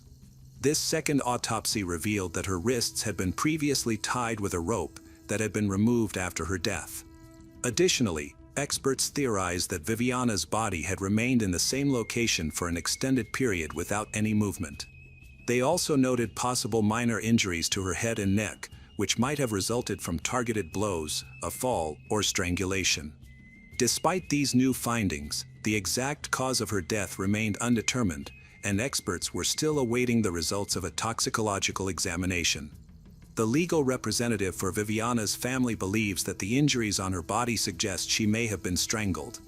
However, Jamie's lawyers argued that the injuries occurred because Viviana, experiencing suffocation from poison, instinctively grabbed her neck before she died. In 2015, a new suspect was introduced to the case, Jose Perez Mancilla.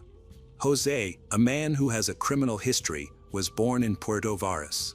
He could not complete his education and had to leave school in the 5th grade to work as a combine operator harvesting wheat. In 1980, Jose's family sold some land and moved to Puerto Montt. Those who knew them said this family was not very social and often had arguments. As an adult, Jose worked as a carpenter.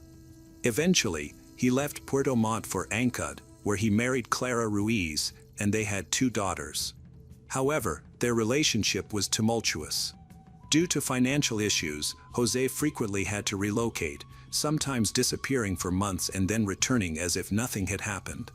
One of his daughters described her father as a cruel man who often abused her, her sister, and their mother. She claimed he frequently confessed to committing crimes. Eventually, the family fell apart. In 1999, Jose's brother got him a job at a construction company partly owned by Jamie. Since then, Jamie tried to keep Jose close by assigning him various tasks, leading to frequent visits to Jamie's home. Law enforcement traced a call that Jamie received on the day Viviana disappeared, the call was made by the man believed to have kidnapped her. This call originated from an internet cafe. Employees at the cafe provided a description of the caller.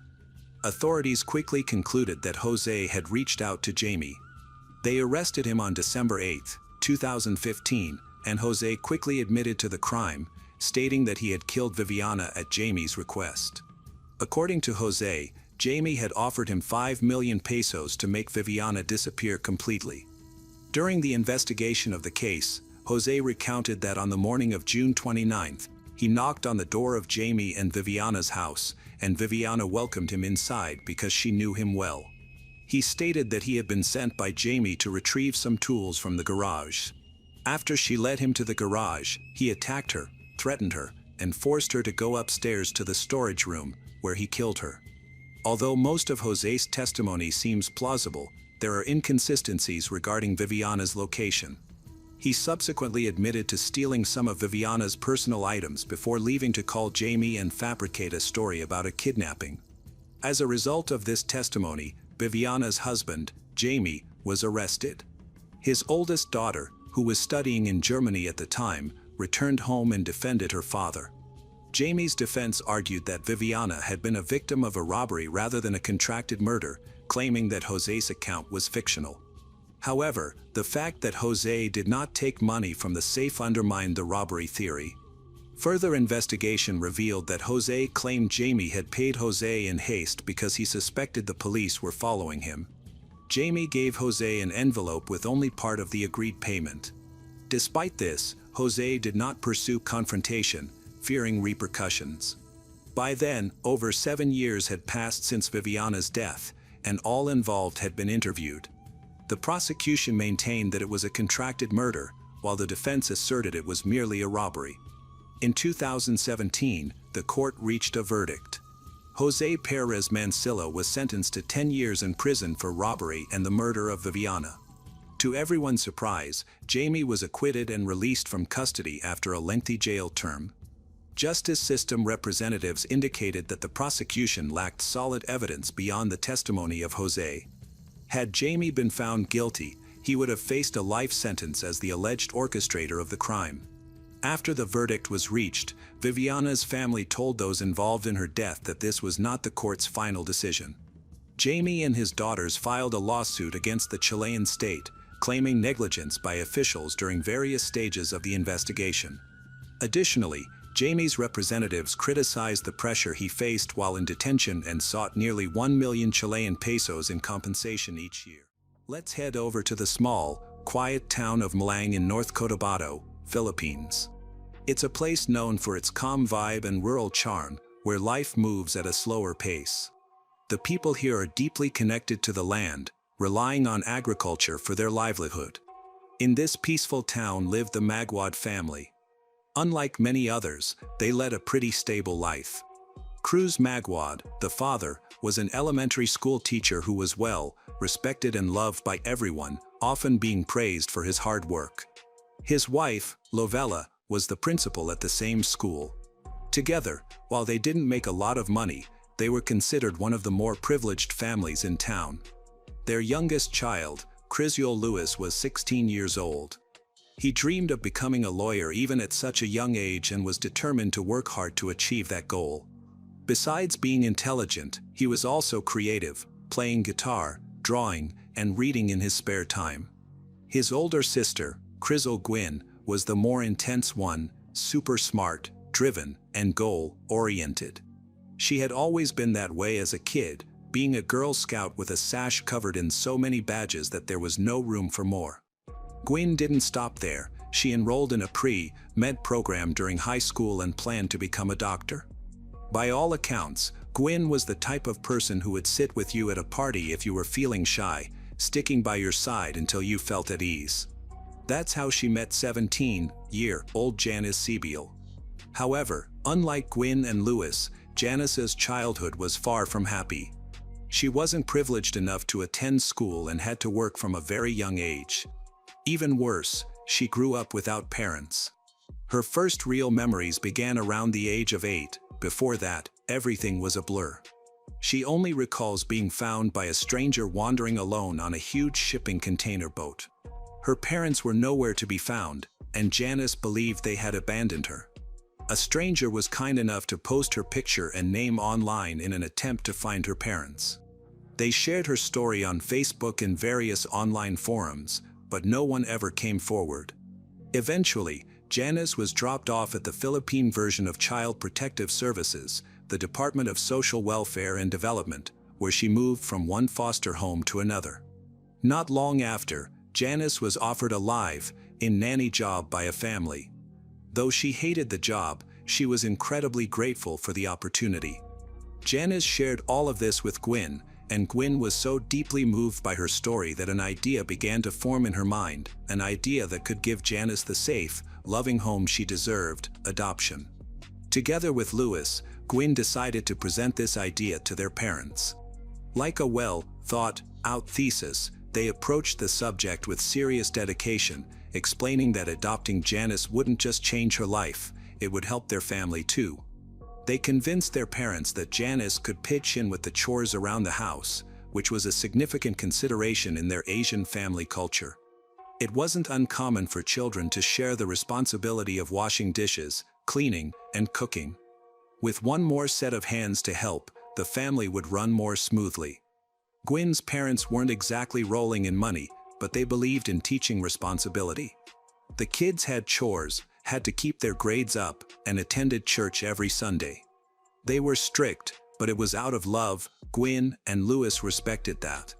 In 2021, Janice moved in, and it was like she was instantly part of the family. The Magwad welcomed her with open arms. Lewis even gave up his own room so Janice could have a more comfortable one. They enrolled her in school right away, and for the first time, Janice didn't have to wake up with the constant worry of finding food or going to work. She was finally allowed to be a kid. As Janice settled into her new life, the bond between the three siblings grew stronger by the day. We could see the happiness shining through, especially in the videos they posted on TikTok. Janice even got to experience a family vacation for the first time, something she had always dreamed of. Laughter filled the air as they explored new places together, creating memories she would cherish forever. For once, Janice felt like she belonged to something bigger, something safe and full of love. But just when everything seemed perfect, Janice's world was about to shatter. On December 10th of that same year, she posted a series of statuses on Facebook claiming that she and her siblings were under attack. It was just days before Christmas, a time that should have been filled with joy. Instead, it marked the beginning of a nightmare.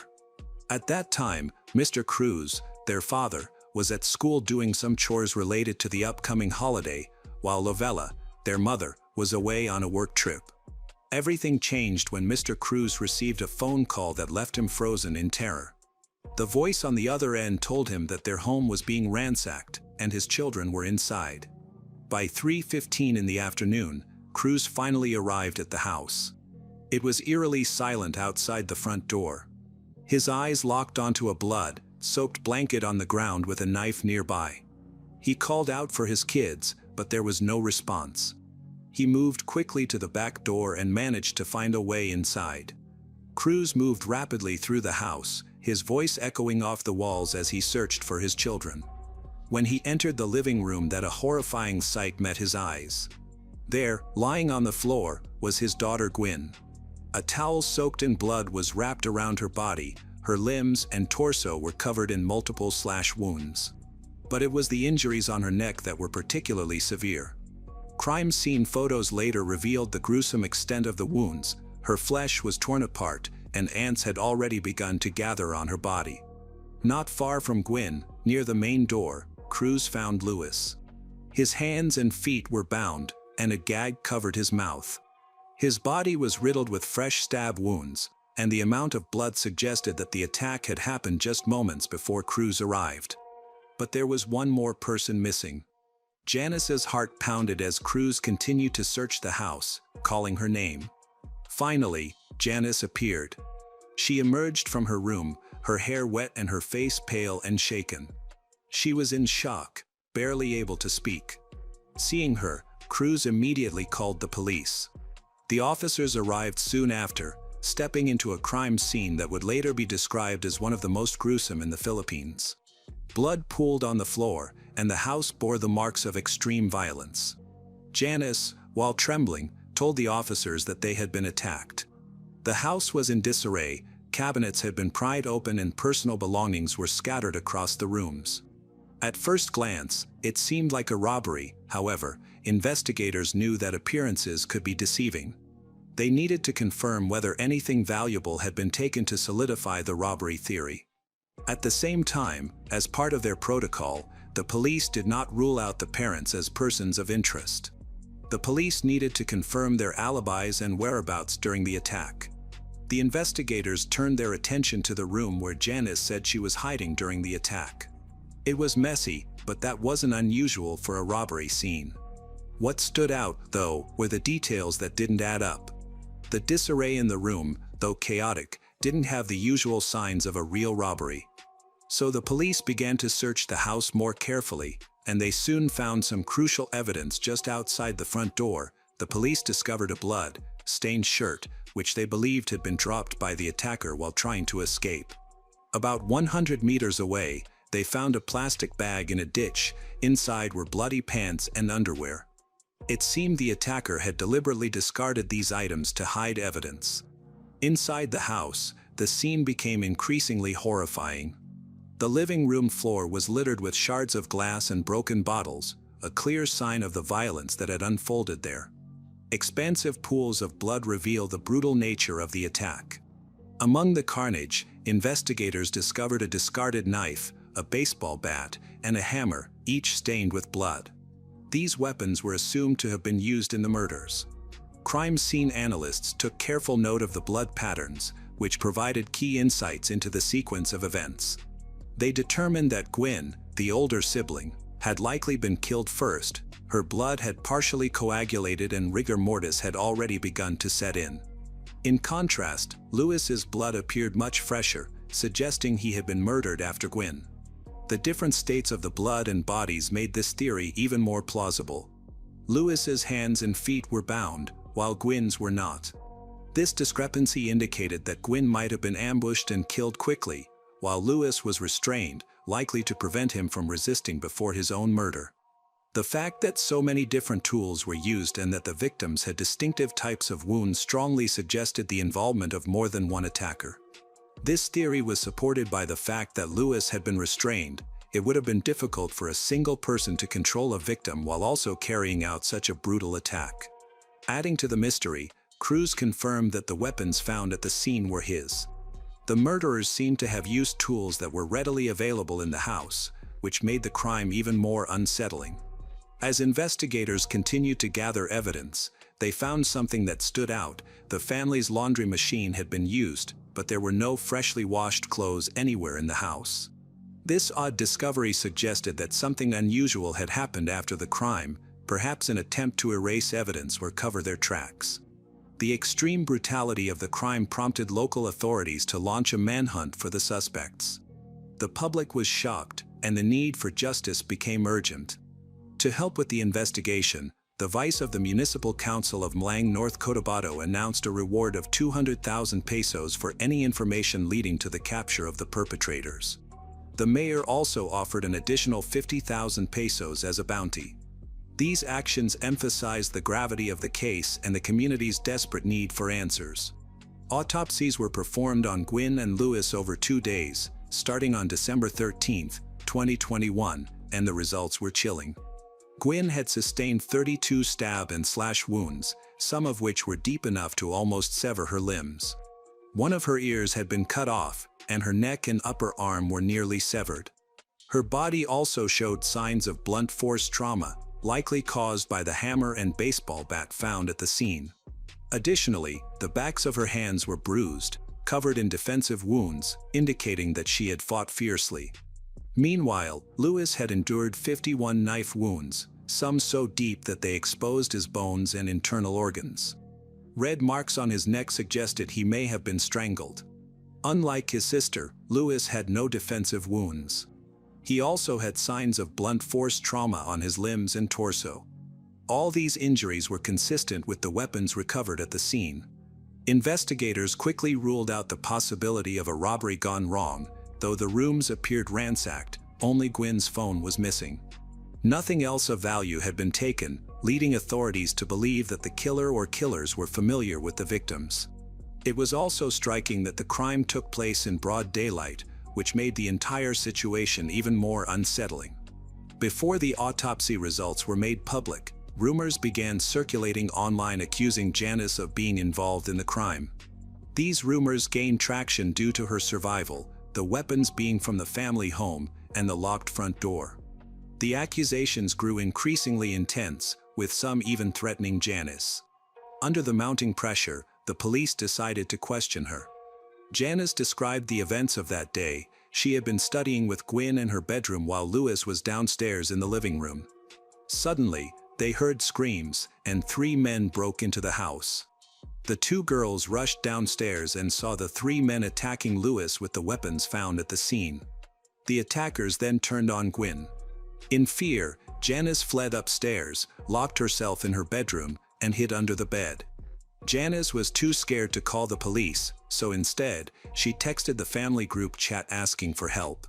Later, she messaged her adoptive mom saying, "Mom, help."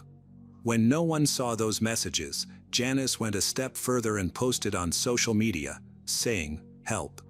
Somebody has broken into the house. I don't want to die. I'm hiding in my room. Help."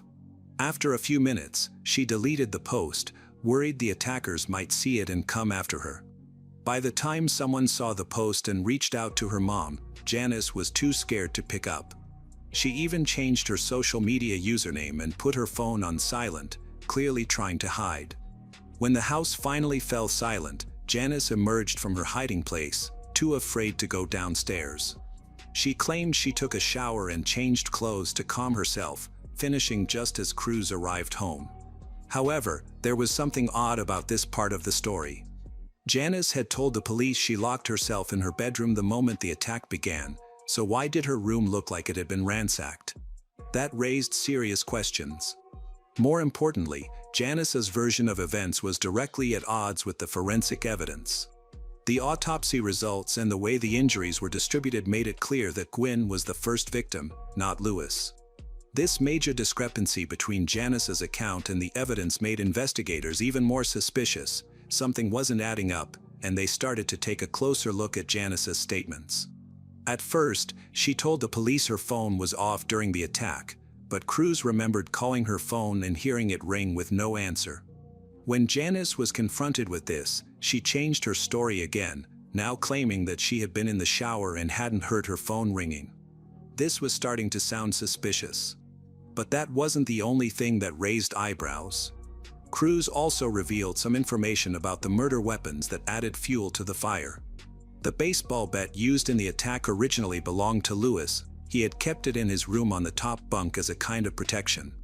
However, after being adopted by Cruz, Janice had taken over the top bunk. The hammer used in the attack was another tool that Cruz kept around for home repairs. He was very careful about where he stored it, usually hiding it behind the washing machine. Cruz mentioned that only 3 people knew exactly where that hammer was: himself, Gwen, and Janice. This meant that the killer or killers had to have known the family's routines and possessions very well, almost as if they had been living in the house with them.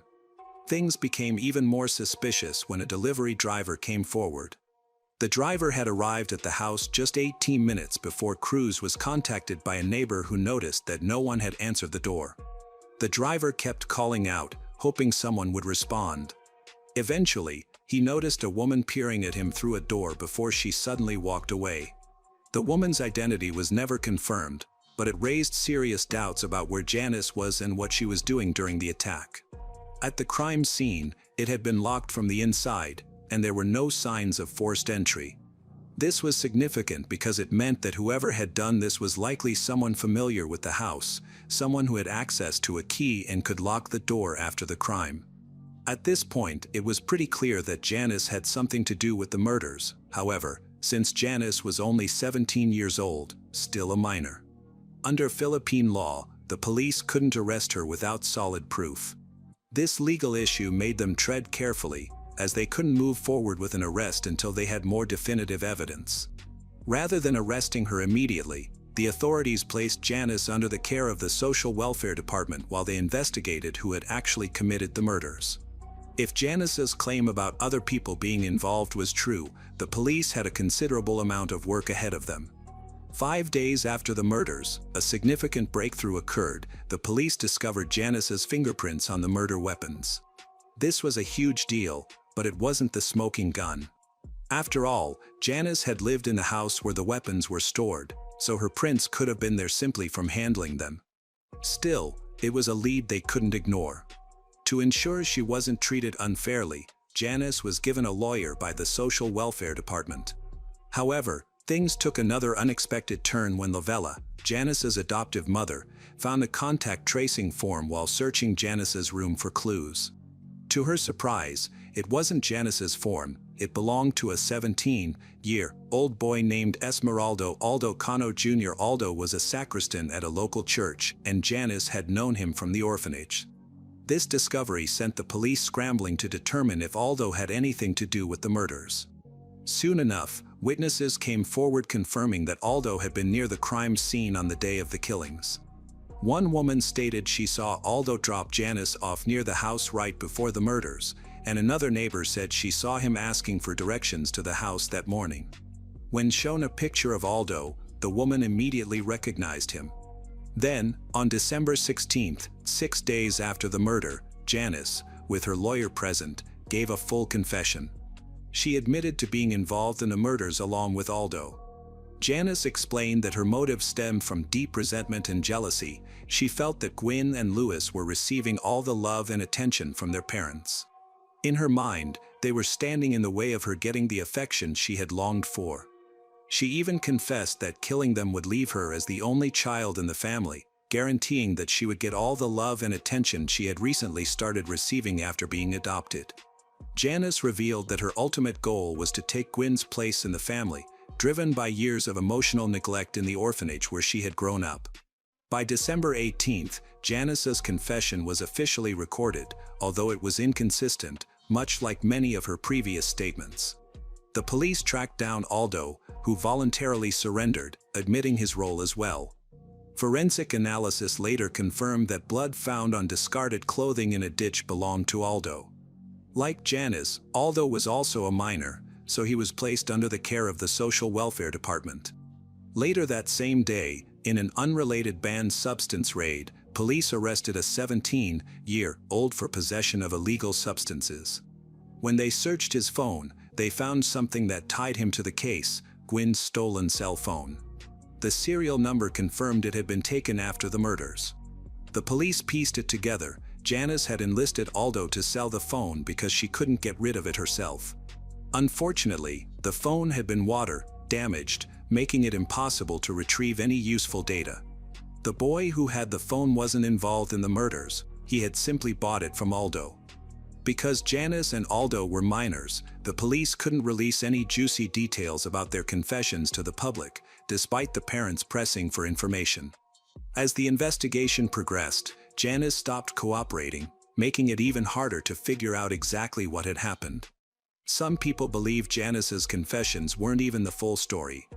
Whispers circulated that the murders were even worse than she had let on, like the possibility that Louis was tied up and forced to watch as his sister was murdered before he was killed as well. After the shocking confessions, Lovella, the siblings' mother, was interviewed and reflected on the warning signs she had missed. According to Lovella, they had adopted Janice 5 months before the murders. At first, everything seemed fine. The family welcomed her, and she appeared grateful. However, soon small red flags began to show.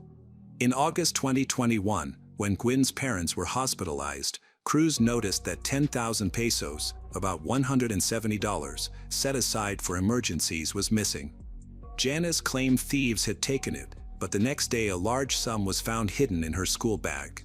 After some questioning, Janice admitted she had taken the money. Despite this breach of trust, the family, particularly Gwyn, chose to forgive her. They were sympathetic to her troubled past, attributing the theft to the survival instinct she had developed after years of hardship. Janice apologized, and the family, hoping this was a one-time mistake.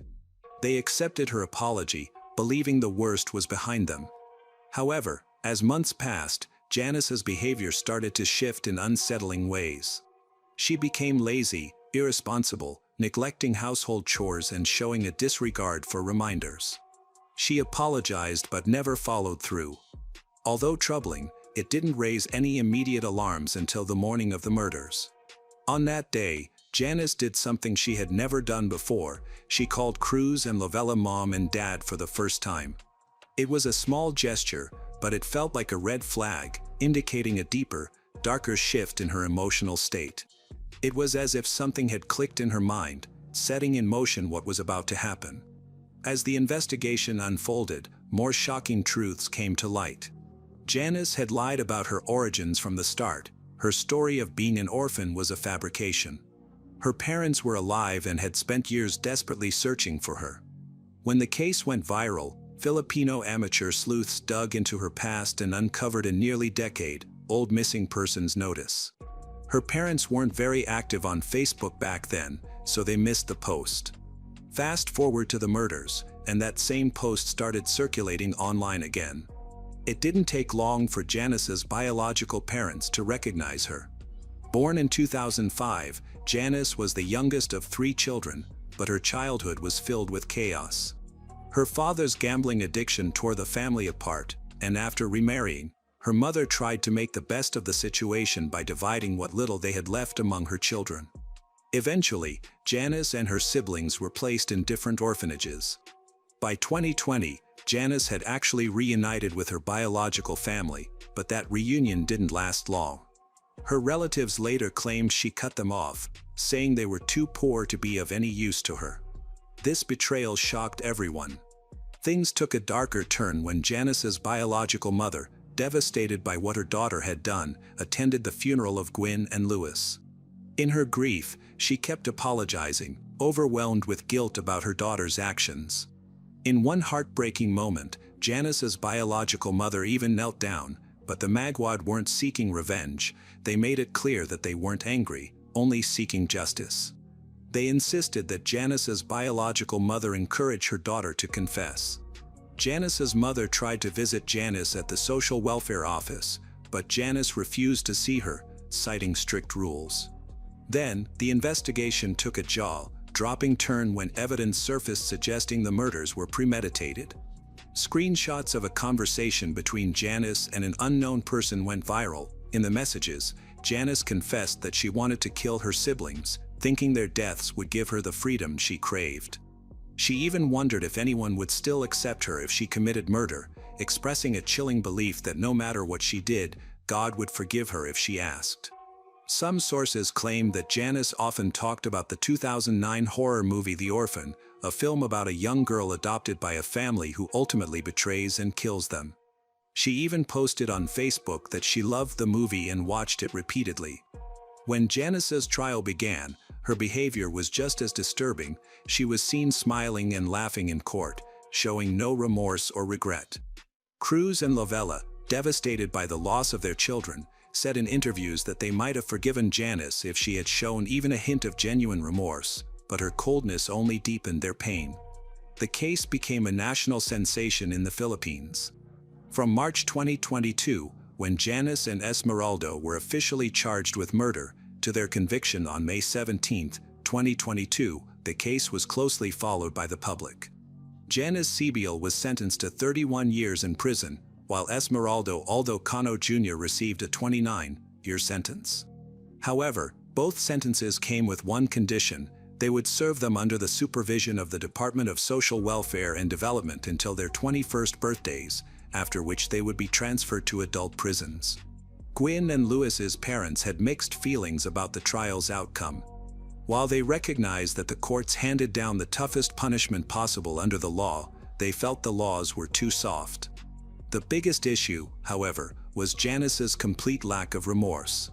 Cruz and Lavella were outspoken against Republic Act 9344, which limits the legal accountability of minors. According to this law, The minimum age for criminal liability is 15, and individuals between the ages of 15 and 18 can be held accountable but are sent to youth centers or rehab programs instead of adult prisons. This law prevents minors like Janice from being tried as adults, even for heinous crimes. Many argued that kids shouldn't be capable of planning or committing such brutal acts. In the US and other countries, minors committing these kinds of crimes would have been tried as adults. Cruz and Lovella felt strongly that Janice's age shouldn't excuse her from taking full responsibility, especially for such a violent and premeditated crime. This view was shared by many who felt the law was too lenient in cases like this. They publicly called for changes to the law, wanting those who commit violent acts at a young age to be held fully accountable. Some of the most heartbreaking facts to come out of the investigation revealed that Gwen almost escaped. She had the chance to run, but when she heard Lewis calling for help, she went back, hoping to save her brother. It was here in 1985 that Captain Gary Eastburn lived with his wife Catherine and their 3 daughters, about 10 minutes from the base where he served. Shortly before the events in question, Captain Gary received a promotion, which required him to undergo training at officer school. Consequently, he had to leave his family for a while, attending officer school in Montgomery, Alabama, for about 10 weeks. This was an important step, as the family was planning to move to England, where Gary could serve in the Royal Air Force. Gary had a strong marriage that lasted for 10 years, and they kept in touch while separated. However, on Saturday, May 11, 1985, Gary tried to call his wife several times, but to no avail. He took advantage of several breaks to call but never received an answer. Finally, he reached out to one of his friends who remained on Fort Bragg and asked him to check on his wife. The man did so, but when he knocked on the door, no one answered.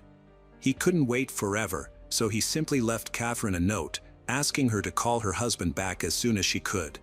While shining a flashlight and walking around the house, the friend accidentally woke up a neighbor named Bob Seafelt. When Gary called Bob, he mentioned that he had no idea what was going on with Catherine, but everything seemed strange. After a fitful night's sleep, Bob woke up the next day, with troubling thoughts swirling in his mind. He noticed that a stack of newspapers had piled up near the neighbor's door and realized he had last seen Catherine leave for the store on Thursday. Bob went to the neighbor's door and knocked, but no one answered. Listening closely, it seemed to Bob that he could hear a child crying inside. Knowing the family well, he assumed it was the youngest daughter, who was about 2 years old at the time. Concerned about the situation, Bob called the police at 12:53 p.m. and asked them to check on the family. When the patrolman arrived at the scene, they began the standard procedure and shone his flashlight through the windows. They saw the baby in a crib, appearing pale and emaciated. Despite the protocol the officer needed to follow, they instinctively felt that something alarming had occurred. A patrolman immediately cut through the window screen and entered the house. Upon entering, he saw the baby girl, who was alive but in dire condition. Later, authorities reported that a few more hours in that house could have been fatal for her. After handing the baby over to his partner, the patrolman returned inside the house, checking the rooms with his weapon drawn. In the main bedroom, he discovered the lifeless body of 3-year-old Erin Eastburn. A pillow covered the child's face, and it was apparent that her throat had been cut, with her head nearly severed from her body. She lay on the floor next to her parents' bed, where Catherine also lay. A pillow covered Catherine's face as well. When the officer removed it, he saw that her throat was cut, she was naked and had suffered multiple stab wounds, indicating she had been abused. The scene was horrifying, with blood everywhere.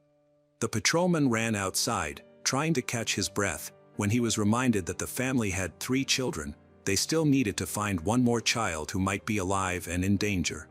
He returned to the house, found Kara, but there were no signs of life. The 5-year-old had died in the same manner as her mother and sister.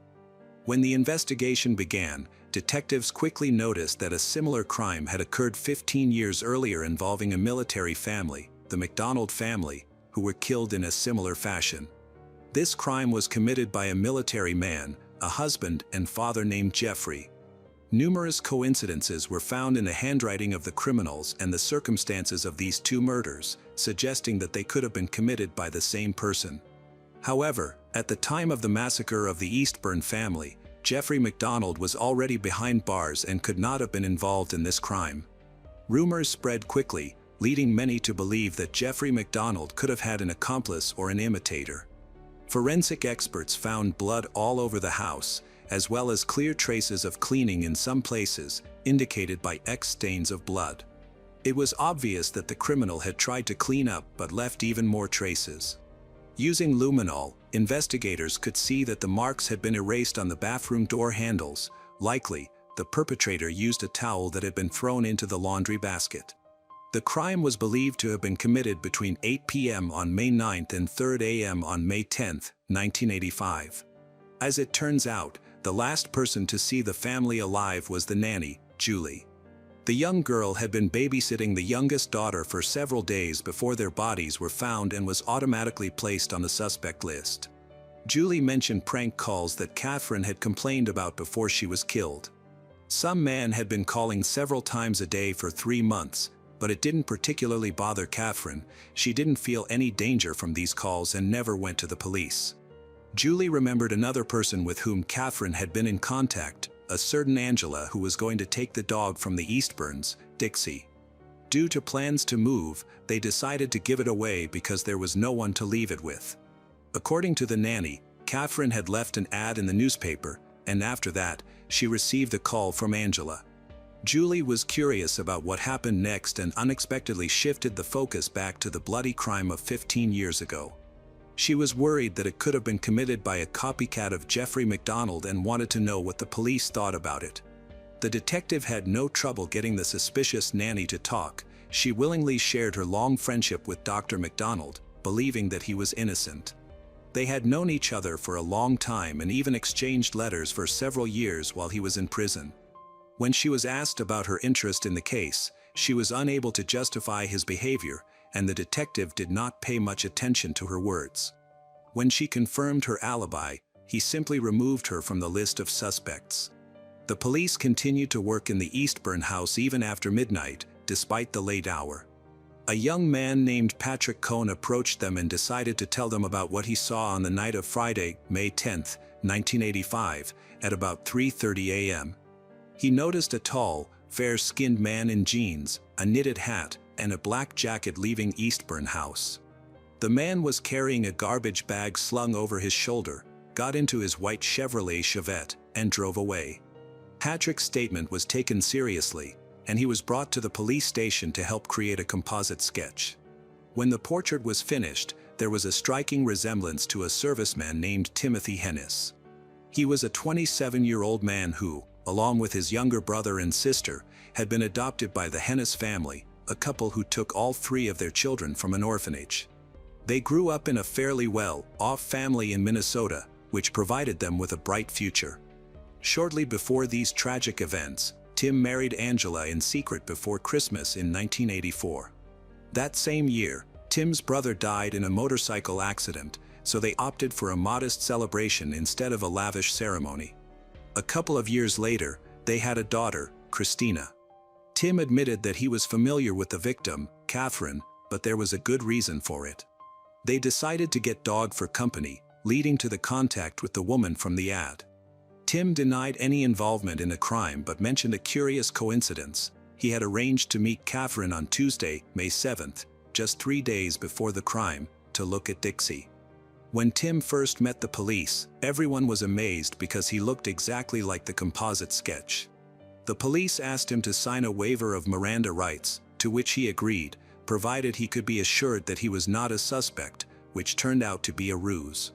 Timothy provided fingerprints, hair samples, saliva, and blood.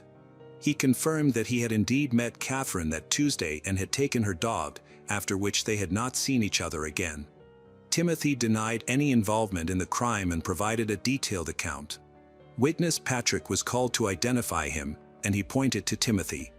Despite Timothy's insistence that he had not been in the area early in the morning of May 10th, suspicions against him grew stronger due to his lack of an alibi. The police did not yet have an arrest warrant, so Timothy was released. However, after 7 hours, he was detained, officially charged with triple first-degree murder and abuse. Naturally, Timothy was not the only suspect. As is often the case, the police first considered the widower Gary Eastburn. When Gary was informed of the events, he remained surprisingly calm and simply asked if at least one family member had survived. When he learned that only the youngest daughter had survived, he broke down in tears. Gary had grown up as an ordinary young man. At the age of 12, his parents divorced, and his relationship with his stepfather did not work out. Despite this, he had a relatively calm childhood. He met Catherine in 1972, approximately 13 years before the tragedy. At that time, he was around 25 years old, having been born in 1947. Their daughter Kara was born in 1980. Gary decided to become a military man to support his growing family. When he finally returned to the city after the tragedy, he wanted to reach his surviving child. Instead, he was immediately taken to the police station for questioning, where they held him until about 2 a.m. Gary provided a reliable alibi. His blood and hair samples were taken before he was released. He was able to see his daughter late at night. She was in serious condition and did not even recognize him. Afterward, he went into their home to see what was missing. Gary had no idea who could have attacked his wife and children. They had no obvious enemies, but he remembered several prank calls that had started a few months before he left for training at officer school. The caller addressed Catherine by her first and last name, but no one paid attention to it at the time. Everyone thought it was just teenagers playing around, so no one raised the alarm. Now, in light of the tragic events, the calls seemed more suspicious. However, they could not be tracked due to a lack of technology at that time. After inspecting the house, the police reported that a metal safe containing important family documents was missing, along with $300 in cash that had been set aside for Christmas and Catherine's wallet with bank cards. This provided valuable clues. The ATM was identified, and it turned out that a transaction was made using Catherine's card. It was used shortly after the murders, including a transaction on May 11th. Detectives found a witness who provided a description of the man who came at night to withdraw cash, and this description exactly matched Timothy Hennis. In addition, she saw a white car belonging to Timothy. At this stage, the whole city already knew about the crime and the main suspect. Other witnesses also came forward. Timothy's neighbor saw him burning something in his backyard the day after the murder, likely getting rid of evidence. A local dry cleaner reported that Timothy had brought them a black jacket right after the crime. According to the description, it resembled the clothing that the witness Patrick had described. Timothy was questioned when his ex-wife said he had come to visit her that fateful night. His landlord mentioned that Timothy had not paid the rent for the house, which had accumulated over $300 in debt, but as soon as the eviction notice was served on May 10th, Timothy paid it off almost immediately. But where did he get the money so quickly? It seemed strange that the same amount disappeared from the home of the murdered family. Indirect evidence against Timothy was accumulating, but there was no irrefutable proof. By Christmas, it was decided to allow the suspect to post bail with the help of his relatives, and he managed to raise the funds. The reason for this leniency was the results of laboratory tests indicating that his biological materials did not match any evidence. Specifically, his blood type did not match. However, this could be attributed to the low accuracy of the testing methods used at that time. The prosecutor's office decided to turn to the only survivor of that bloody night, 2-year-old Jana. After the tragedy, the girl had not been able to come to her senses for a long time, but by February of the following year, she finally spoke. Gary was categorically against involving his daughter in the investigation, fearing that she would suffer further psychological trauma, but under pressure from the police, he ultimately agreed in order to seek justice for the victims. A special psychologist from North Carolina held 5 recorded conversations with Jana.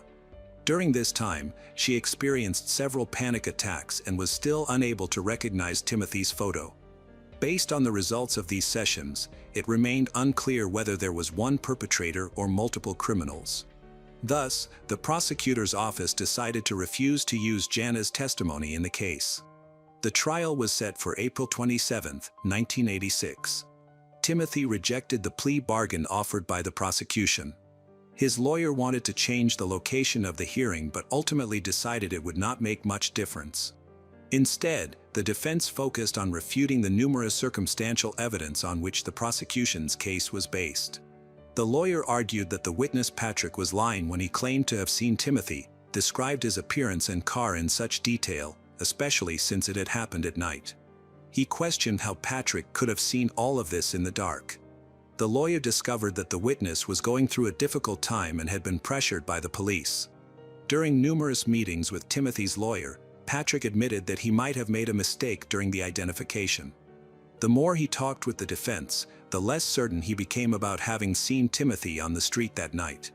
On the day of the trial, the lawyer tried to get Patrick to admit that he had participated in the identification under pressure from detectives, but he did not. The defense discovered something even more significant. During the investigation, the police had gained access to the Fort Bragg duty log, which showed that Tim was on duty at the time of the crime, but this page mysteriously disappeared during the investigation. The lawyer believed that the detectives had intentionally torn out this page. Now, the defense attorney pressed this fact, interpreting the police's behavior as an attempt to convict an innocent person by destroying evidence of his innocence. Timothy's family was away at the time of the crime. The prosecution proposed a theory that Timothy had taken advantage of his wife's absence to start a romantic relationship with Catherine and visited her home on that fateful evening. However, Catherine rejected his advances, which angered him, leading him to kill her and her 2 children. The discussion then turned to the bank card. It was determined that the payment method had been used at 2:52 a.m. on May 11th when the defendant was on duty. Although this could not be confirmed, there was reasonable doubt that Timothy could have used it. Even though there was still no confirmed alibi for the night of the crime, the lawyers systematically managed to destroy the majority of the prosecution's arguments and raised doubts among the jury in order to convince them of Timothy's innocence. The prosecution presented frightening photographs from the crime scene and autopsies of the victims, about 100 photographs, which were included in a slideshow that lasted more than an hour. The tension in the courtroom was palpable. Despite the defense attorney's desperate attempts to convince the jury of the defendant's innocence, on July 4, 1986, Timothy Hennis was found guilty on all counts. The defense attorney believed that the main reason for this verdict was their failure to insist on a change of venue. He felt that his job was not finished since Timothy was sentenced to death, so he focused on saving his client's life. Interestingly, just a few days after starting his sentence, Timothy received a postcard in prison signed by Mr. X. In it, a mysterious stranger claimed responsibility for killing Timothy's family and apologized for Timothy serving time for his crimes. Mr. X admitted that he had left North Carolina and had no intention of returning. Timothy informed his lawyer about the postcard. Later, it was used at the retrial, but at the time of its receipt, the prosecutor dismissed it as a forgery. During this period, Timothy's parents rallied around him. Despite their divorce, they made every effort to save enough money to pay for his defense. The Supreme Court of North Carolina was approached, and the lawyers cited bias, arguing that the jury had been provoked by the photographs. The defense insisted that nearly 100 gruesome images from the massacre were guaranteed to elicit a negative reaction from the jury. Despite the lack of irrefutable evidence against Timothy, it came to light that several detectives who led the case were nearing retirement. The lawyers believed they simply did not want to leave behind an unsolved crime of such magnitude and were seeking a scapegoat, which they considered Timothy Hennis to be. The defense successfully secured a change of venue to Wilmington, a coastal town located 100 kilometers from Fayetteville. The new prosecutor agreed to this change without hesitation, confident in the prosecution's tactics, but the defense was well prepared and closed all loopholes except for one. There was still no reliable confirmation of the defendant's whereabouts on the night of the murder. The defense aimed to discredit the prosecution's main witness, Patrick, in court. During the interval between the first and second trials, Patrick had committed several minor offenses, including driving without a license. When stopped by the authorities, he advised them to contact the district attorney since he was a witness in the Timothy case. The lawyers believed this statement practically indicated that he had received a bribe from the very beginning. More thorough examinations of the collected evidence refuted the case against Timothy. The shoe prints found inside the house were 3 sizes smaller than his. There was blood on a towel in the bathroom, as well as other traces that did not match his profile. The defense presented a black jacket to the judge that was tested for bloodstains. Even the hair found on Catherine's body did not belong to Timothy. In this context, the numerous circumstantial pieces of evidence that the prosecutor's office had used in the first trial appeared less convincing during the retrial. The prosecution attempted to challenge all the defense's arguments with their own versions, but none of this was compelling in light of the thorough preparation from the defense. 2 days later, the jury found Timothy not guilty on all counts.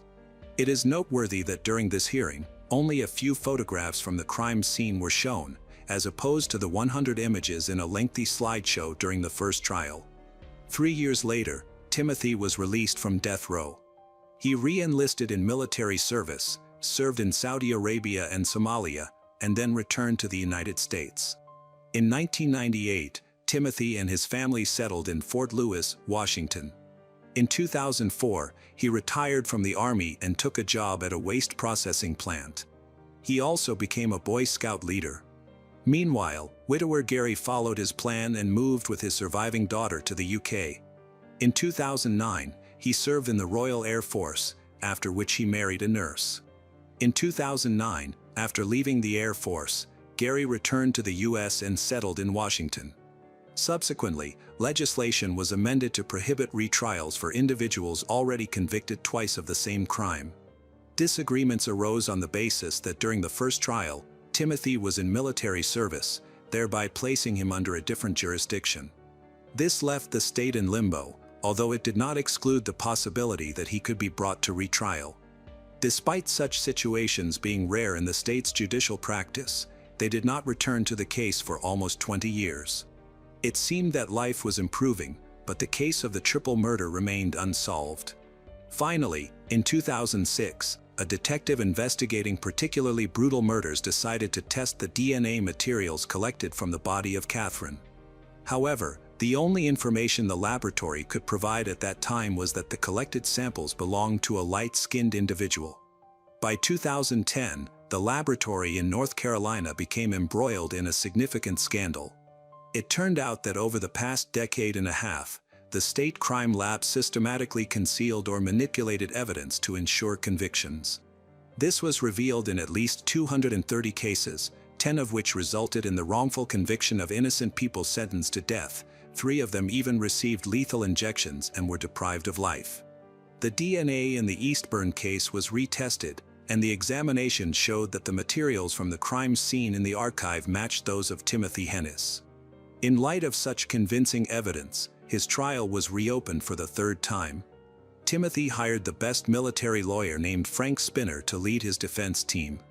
The lawyer attempted to tarnish the reputation of the victim, Catherine, by alleging that she was promiscuous with Timothy, hinting that that was why his DNA might have turned up in her home. Timothy argued that she was unfaithful to him and that the real killer was an individual named Mr. X, who had written a postcard to him while he was in prison. This attempt had the opposite effect. The prosecutor's office pointed out the obvious lie, as Timothy had previously denied any intimate contact with Catherine. He later claimed that he initially did not disclose the affair due to fear of exposure. Despite a fierce struggle for Timothy's freedom, the chosen tactics now appeared unconvincing. On April 15, 2010, a jury recommended that Hennis be sentenced to death. In addition, he was demoted to Private E1, stripped of all pay and allowances, dishonorably discharged from the United States Army. Hennis was incarcerated at the United States Disciplinary Barracks at Fort Leavenworth in Kansas, where he remains to this day. All his subsequent appeals were rejected. Under U.S. legislation, without the president's approval, they cannot execute him. Therefore, the likelihood that he will be deprived of life is low. The U.S. military has not executed anyone from its ranks since 1961. Interestingly, in 1985, when the murders of the Eastburn family occurred, a 20-year-old woman from Rochester, Minnesota, where Tim had lived for a long time, contacted the police to share her story. Upon hearing about the triple murder in North Carolina, she revealed that at the age of 11, she had been abused by Timothy Hennis. Unfortunately, due to a data error, she was not permitted to testify. Had she been allowed to do so, the outcome of the second trial, when he was acquitted, could have been entirely different, and he would most likely have been found guilty again. Even now, this trial raises more questions than answers. The story of the nanny, who cared for the Eastbourne children, also raises many questions. Julie was addicted, and there were witnesses who heard her confess to the crime. Additionally, her unhealthy obsession with Jeffrey MacDonald, with whom she even corresponded, raises further doubts. Some supporters of Timothy believe that it was Julie who could have imitated her idol and killed the family with whom she worked. Tracy Ocasio was born in 1982 in Ocoee, Florida, to Elizabeth and Joe Ocasio. From a young age, she shared a close bond with her father and was affectionately known as a daddy's girl. She is ambitious and curious, dreams of becoming a radiologist, and has a great love for animals. Her pet interests are varied, including scorpions, lizards, and a fluffy cat named Cookie. Additionally, she enjoyed being creative, often making handmade jewelry in her free time and getting lost in books, especially those about history and ancient civilizations, such as World War II and Rome. The Ocasio family was very close. Tracy made it a point to call her mom every day to share the small details of her life. After high school, she worked as a waitress at a local restaurant while taking online college classes to pursue her education. At one point, she moved out to live with her fiancé, but after the engagement ended, she returned to live with her parents, who were happy to have her back. Tracy and her dad, Joe, share a passion for sports, particularly basketball. They were devoted fans of the Orlando Magic, and watching games together became a beloved tradition for them. At 27, Tracy was enjoying a vibrant and promising life with clear goals, strong family connections, and a sense of direction.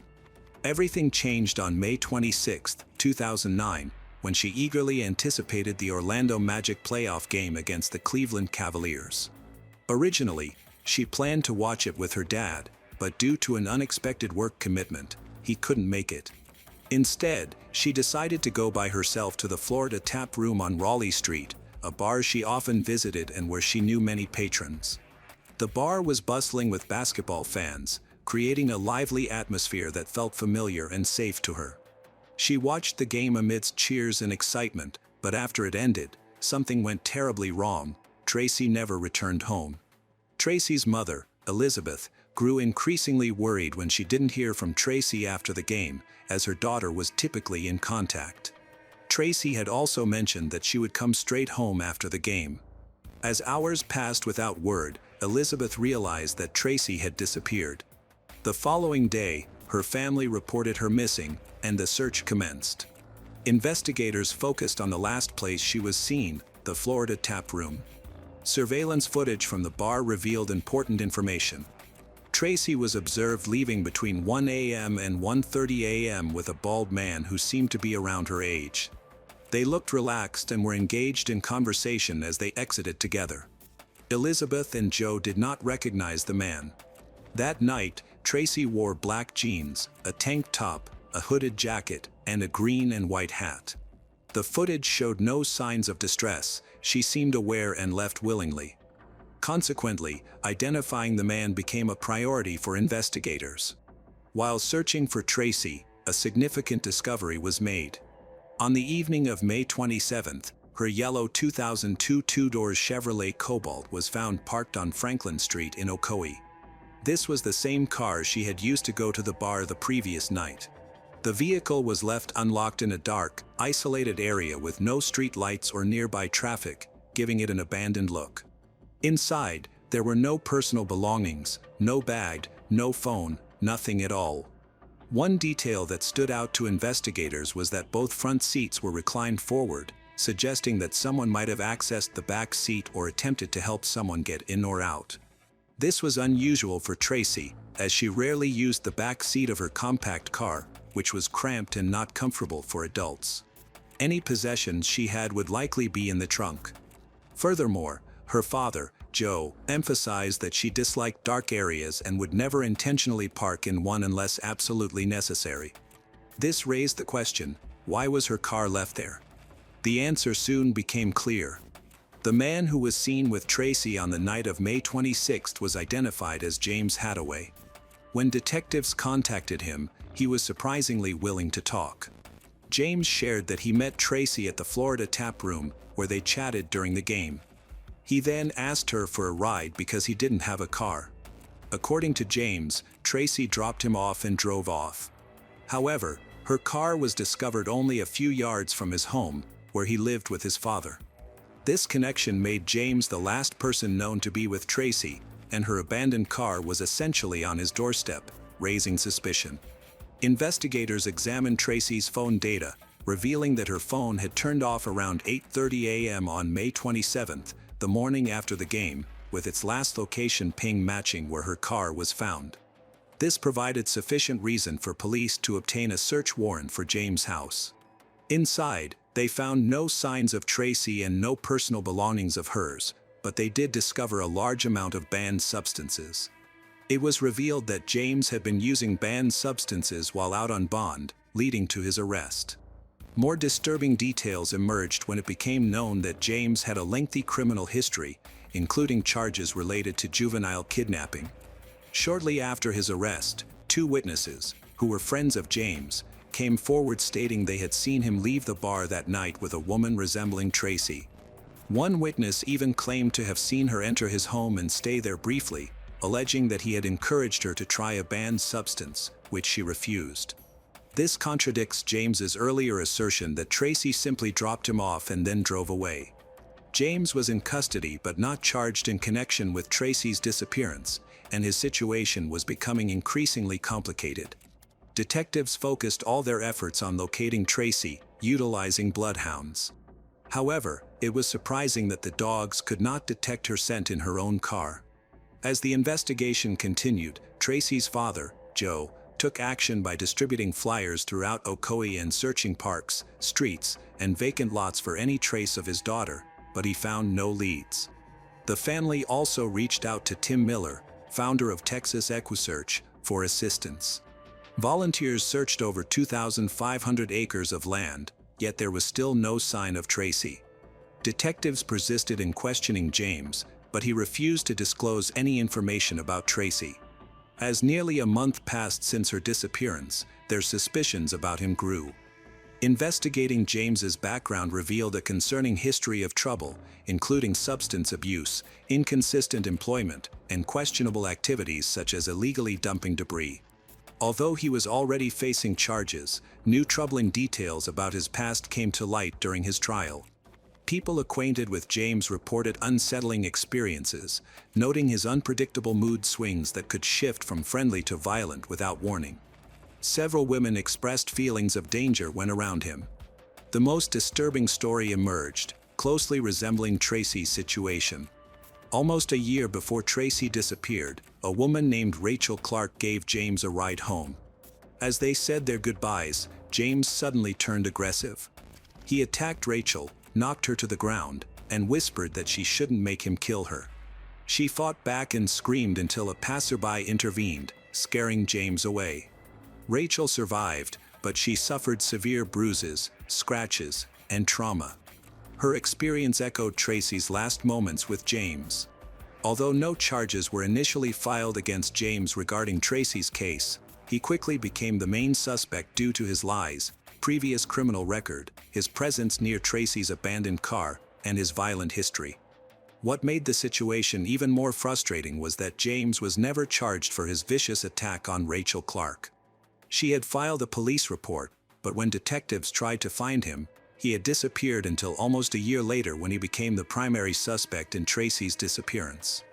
Once James was back in focus, investigators reopened Rachel's case, determined to ensure he was held accountable, especially since they strongly believed he was involved in Tracy's case. The search for Tracy continued. However, on February 22, 2011, nearly 2 years after her disappearance, something unexpected happened. Detectives searched Carter Lake, which had nearly dried up. During the search, they found what appeared to be human remains, including a part of a spine and a skull. As the lake continued to recede, more bones were uncovered. 2 days later, On February 24, authorities discovered a wallet, an ID card, and a cell phone nearby, all belonging to a man named Chris George. This was not the information the detectives had been hoping for. They had hoped to find clues about Tracy, but instead had stumbled upon an entirely different person. But who was Chris George? He and Tracy were not connected, but both were linked to someone named James Hadaway. DNA tests confirmed that the remains belonged to Chris, adding a new element to the investigation. Police began to explore the possible relationship between Chris and James. During this time, numerous tips were received, including an anonymous call to Tracy's father, Joe. The caller claimed to know a woman who had helped James, and according to her, James was linked to 3 different murders in the Orlando area. The tip also stated that the bodies and murder weapons were disposed of in local lakes, which spurred further searches of these lakes. Detectives took the tip seriously despite the possibility that it might be false, particularly given James' violent past. They found that Chris had last been seen with James and another person in early February 2009, shortly after James had assaulted Rachel and just before Tracy went missing. Chris, who lived in Apopka, had been reported missing on February 11, 2009. Witnesses reported seeing James and another man leaving a wooded area and acting suspiciously. A patrol officer had even stopped them that night. When asked about Chris, James claimed his friend was high and needed help, so the officer let them go without further inquiry. Soon after, Chris's vehicle was found abandoned at Lake Carter, the same location where his remains and belongings were later discovered. Once authorities confirmed Chris's identity, they informed his family. Unfortunately, the results of Chris's autopsy were inconclusive. Due to advanced decomposition, no official cause of death could be established. Even though James was present at the scene, there wasn't enough physical evidence to charge him with Chris's death. However, detectives were determined. They recognized that they had a solid case against James for Rachel's assault, which became their starting point. At that time, James was in Seminole County Jail on unrelated charges, but with Rachel's testimony and physical evidence now available, they were prepared to prosecute him. In May 2011, the trial for the attempted murder of Rachel began, with Rachel as the key witness against her attacker, James Hadaway. She bravely took the stand and recounted in detail the horrifying incident of the night he assaulted her after she gave him a ride. She described how he suddenly attacked her, tackling her to the ground and violently assaulting her while making threatening remarks. James sat expressionless in the courtroom as she recounted his actions. His defense team argued that he was drunk and unable to remember what had happened that night, suggesting that it was all a misunderstanding due to the abuse of banned substances. However, the jury was shown graphic photos of Rachel's injuries, her bruised neck, scratched arms, and battered face. This evidence silenced the courtroom and confirmed that Rachel's pain was genuine and intense. It became evident to everyone present that this was not a case of drunken confusion or a mere impulsive act. The attack on Rachel was intentional, brutal, and frightening. After a tense period of deliberation, the jury found James guilty of attempted murder, as well as burglary, robbery, and false imprisonment. He was sentenced to life in prison.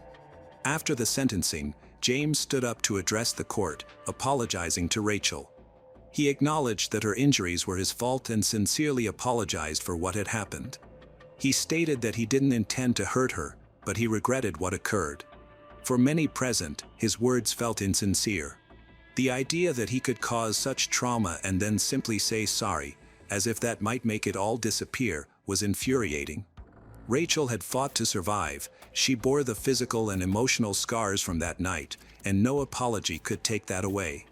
Regarding Tracy's case, investigators had to confront a harsh reality: achieving justice for her was unlikely. While there was strong suspicion about James, there wasn't enough evidence to file charges. James remained the main suspect, but suspicion alone couldn't lead to a conviction. Tracy's father, Joe, spoke out after the trial, stating that if there was any consolation, it was that the person was in prison and wouldn't harm another family as he had harmed theirs. Then, unexpectedly, James appealed his conviction in 2015, claiming that his lawyers had pressured him into waiving his right to a speedy trial. His appeal was accepted, which led to a new hearing, but the outcome remained unchanged. He continued to serve his life sentence. 15 years have passed since Tracy was last seen leaving the Florida Tap Room, a place she cherished. Her disappearance has created a profound emptiness in the lives of her parents, Joe and Elizabeth, who are still seeking answers. They live with a mix of heartbreak, fear, and hope, often feeling all of these emotions at once. Joe struggles with guilt, frequently reflecting on the night Tracy decided to go out on her own. He feels that if he had been with her, things might have turned out differently.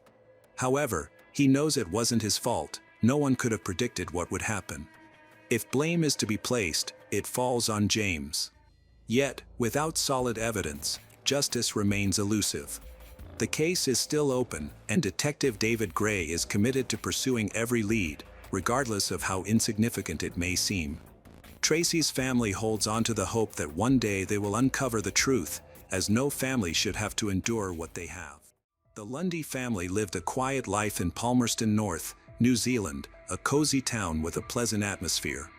The spouses' names were Mark Edward Lundy and Christine Marie Lundy.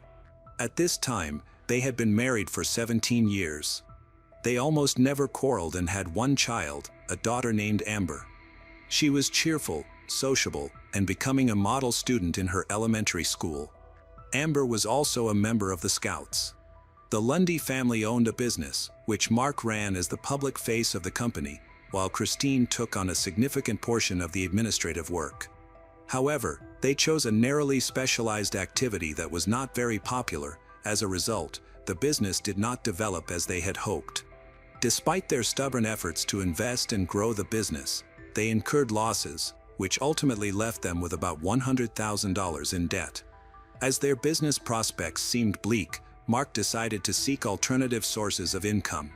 In 1999, he purchased 2 plots of land in Hawke's Bay, New Zealand, about a 2-hour drive from their family home, where he planned to invest in a winery and grape growing. He hoped this new venture would support him, but unfortunately, that did not materialize. He missed payments for the land, and due to late fees, the new business quickly began to incur even greater losses. Mark missed several payment deadlines, resulting in interest penalties of approximately 14%. At the time of the murder, the Lundy family owed $140,000 in interest penalties.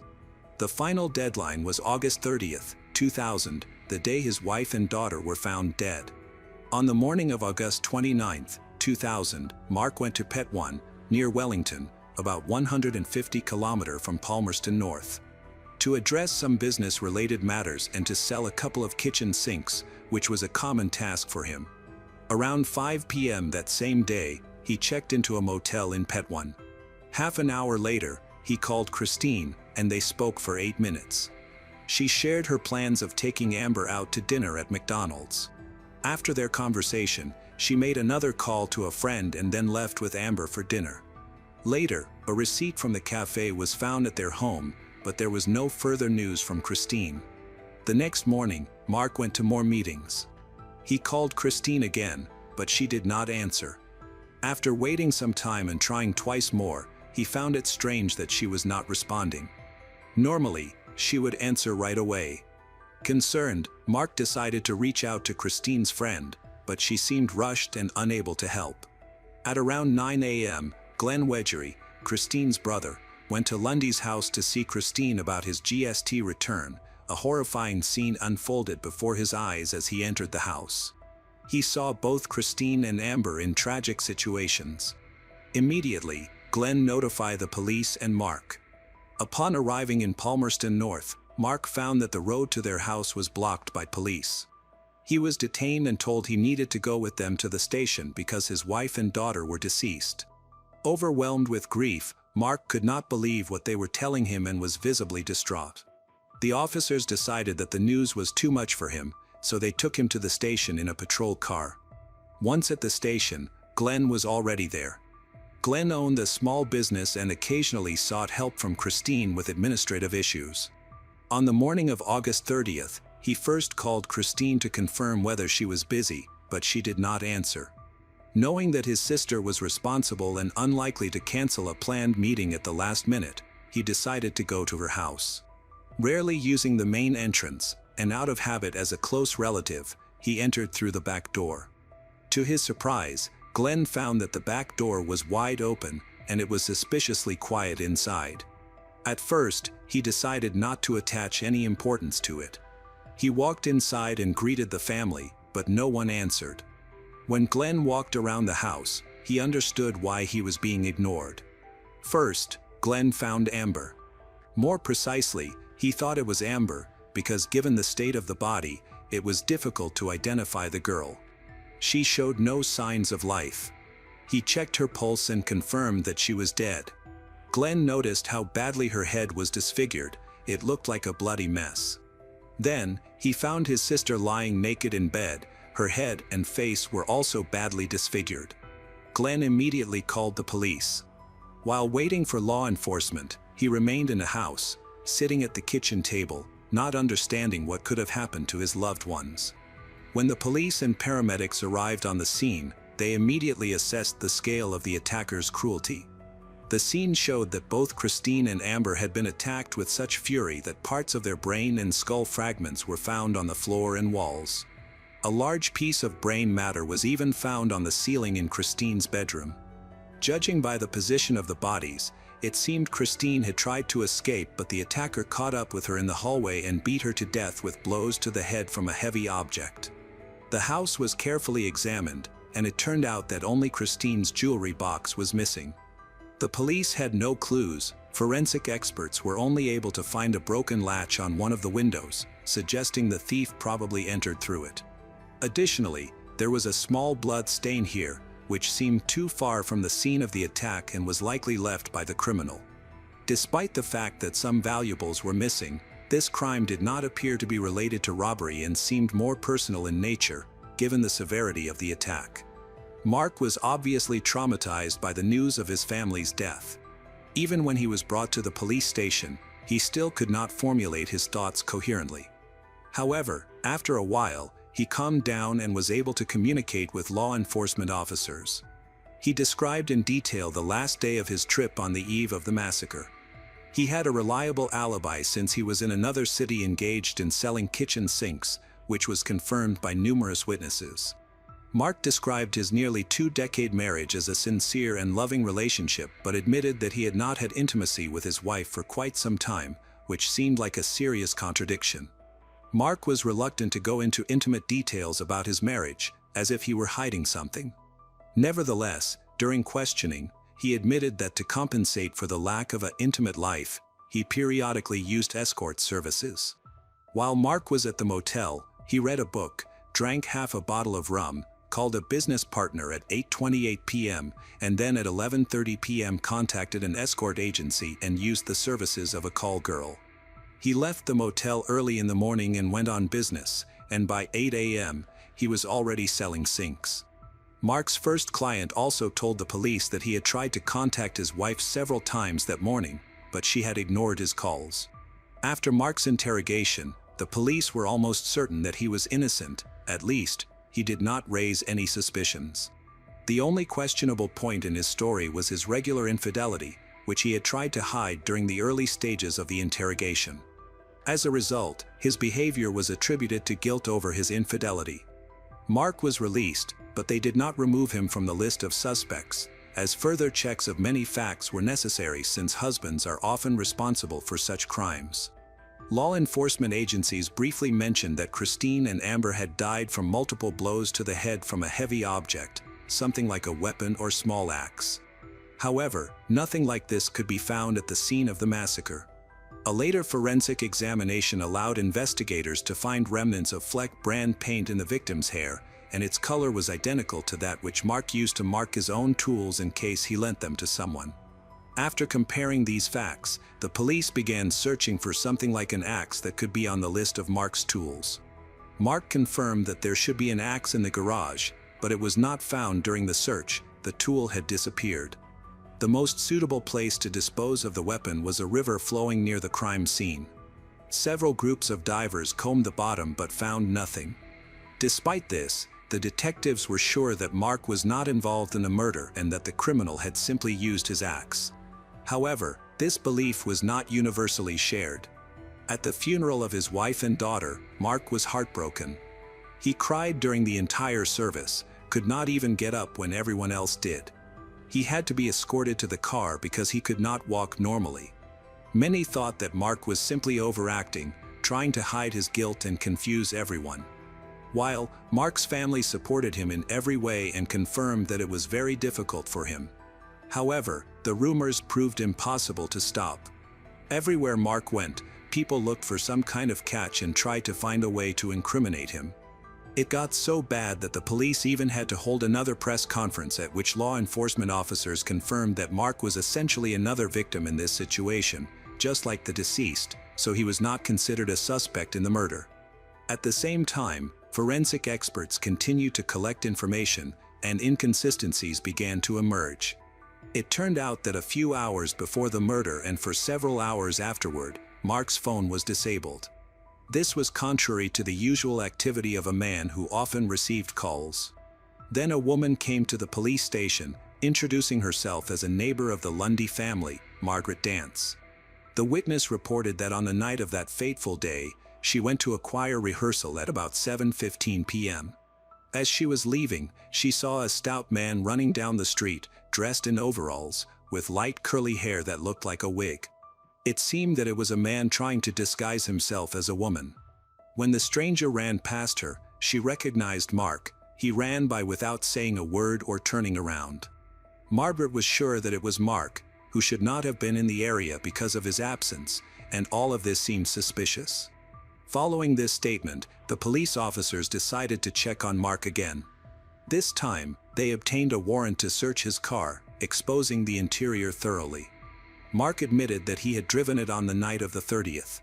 Having analyzed the clothing found, forensic experts discovered two stains resembling blood, a large drop that belonged to Mark and a smaller one that belonged to Christine. However, the second stain was very small. Given the brutal nature of the massacre, the criminal should have stained much more, considering that the walls and even the ceiling were splattered with blood. Forensic experts suggested that the trace could have appeared on Mark's shirt before. Perhaps Christine accidentally cut herself while cooking and stained her husband's shirt. The other blood stain belonged to Mark and was much larger. In its center, forensic scientists found a small mucus substance the size of a grain of rice. They assumed that the owner of the shirt might have blown his nose into it but decided to conduct a more thorough analysis. For this, they invited an expert who used a new testing technique called immunohistochemistry. Based on the results, the specialist concluded that the mucus substance was indeed a piece of Christine's brain, which could not have ended up on Mark's shirt. Investigators suggested that these particles got onto the shirt via the jumpsuit, which had most of the bloodstains, that Mark simply disposed of the clothes by throwing them into a garbage container far from his home. It seemed probable that Mark was indeed near the crime scene at the time of the murder. After checking the chronology of events, detectives realized there was a 3-hour window for which Mark had no confirmed alibi. To accurately determine the time of death of the victims, additional tests were required. The forensic expert examined the contents of the stomach of the deceased, concluded that the time of death for Christine and Amber coincided with the 3-hour window that Mark needed to account for. To prove that he could have made such a long trip, the police obtained a receipt for Mark's gasoline purchase, then compared the amount of gasoline he used that day, questioned him in detail, and calculated the approximate mileage. However, it turned out that he consumed much more gasoline than was required for the trip to and from the city, about twice as much. All this did not fit into the overall picture and raised even more suspicions against Christine's husband. Now, detectives began to take Mark seriously as the main suspect in the double murder. According to investigators, after the massacre, he broke the window latch and stole a jewelry box. He also undressed his wife to confuse the investigation with contradictory details. Then, he disposed of the murder weapon, overalls, and the blonde wig he had been wearing that morning. After that, he went to a neighboring town to sell the stolen items while maintaining the illusion that the situation was normal. He even created a fuss and called his friend, asking her to check what had happened to Christine. In turn, Mark continued to insist on his innocence. The investigators lacked direct evidence. A jumpsuit, a wig, a jewelry box, and an axe, All of these were missing, making it impossible to take fingerprints. The detectives decided to verify their conclusions by independently driving the route that the alleged criminal should have taken in 3 hours. With great difficulty and constant speeding, they managed to approximate the time gap theoretically. Given a sufficient reserve of time and not wasting it, Mark could have dealt with his family. It was surprising how he managed to avoid being stopped for constant speeding on the way in both directions. The motive for the crime was still in question. After all, the Lundy spouses seemed to be a loving couple, making it hard to believe that Mark was capable of killing his wife and daughter. The detectives decided to investigate issues in the family's financial situation. As it turned out, on August 28, the day before the murder, Mark received a notice that he urgently needed to make a payment for vineyard land, or he could lose it. He had only 5 days to do so, and the penalty for failing to comply was significant: $140,000, a sum the family did not have.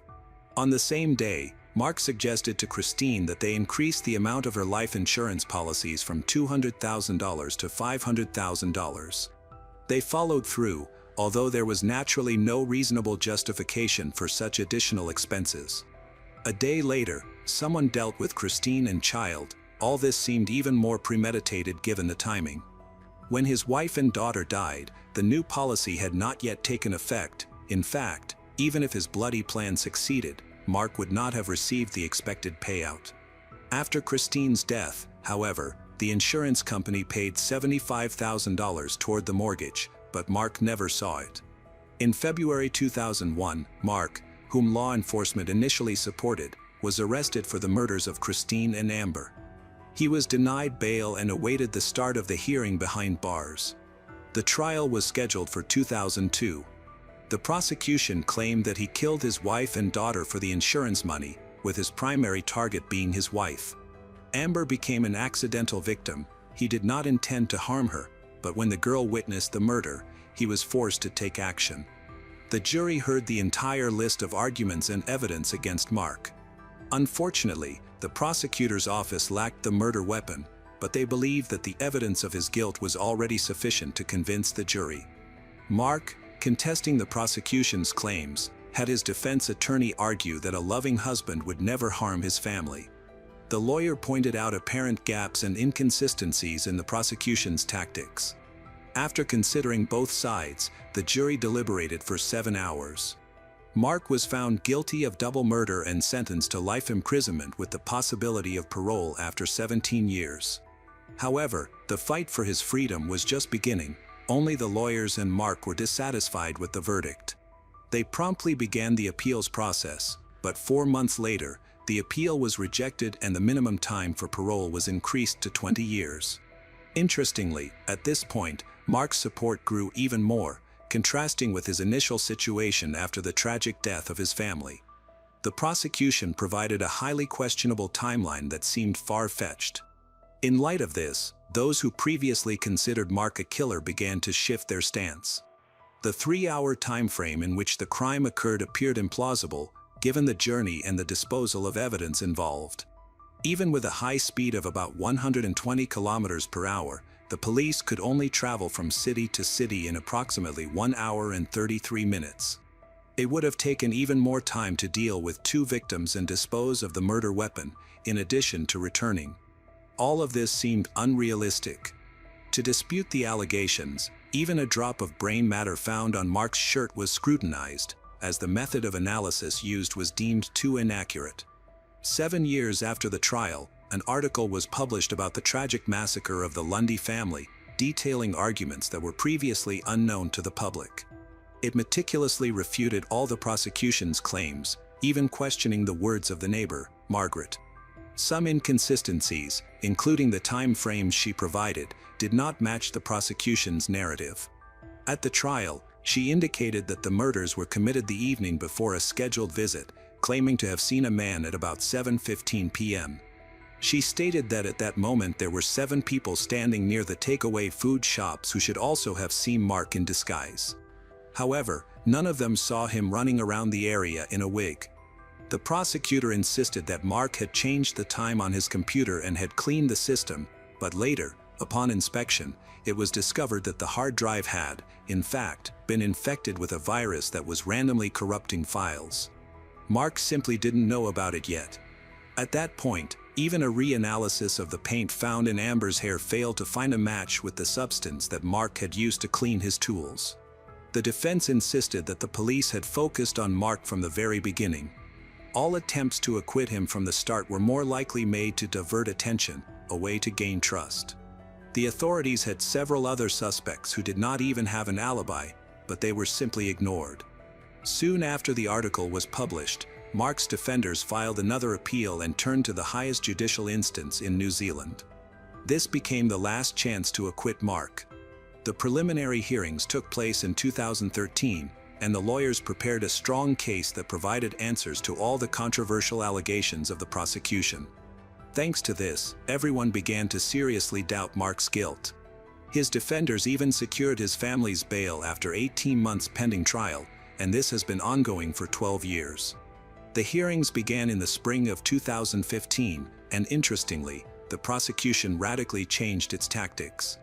The prosecutor's office completely reworked the timeline, claiming that Mark committed the murder at night after returning home from a visit with a call girl, giving him enough time to get home, have breakfast in a cafe in another city, and continue his business trips.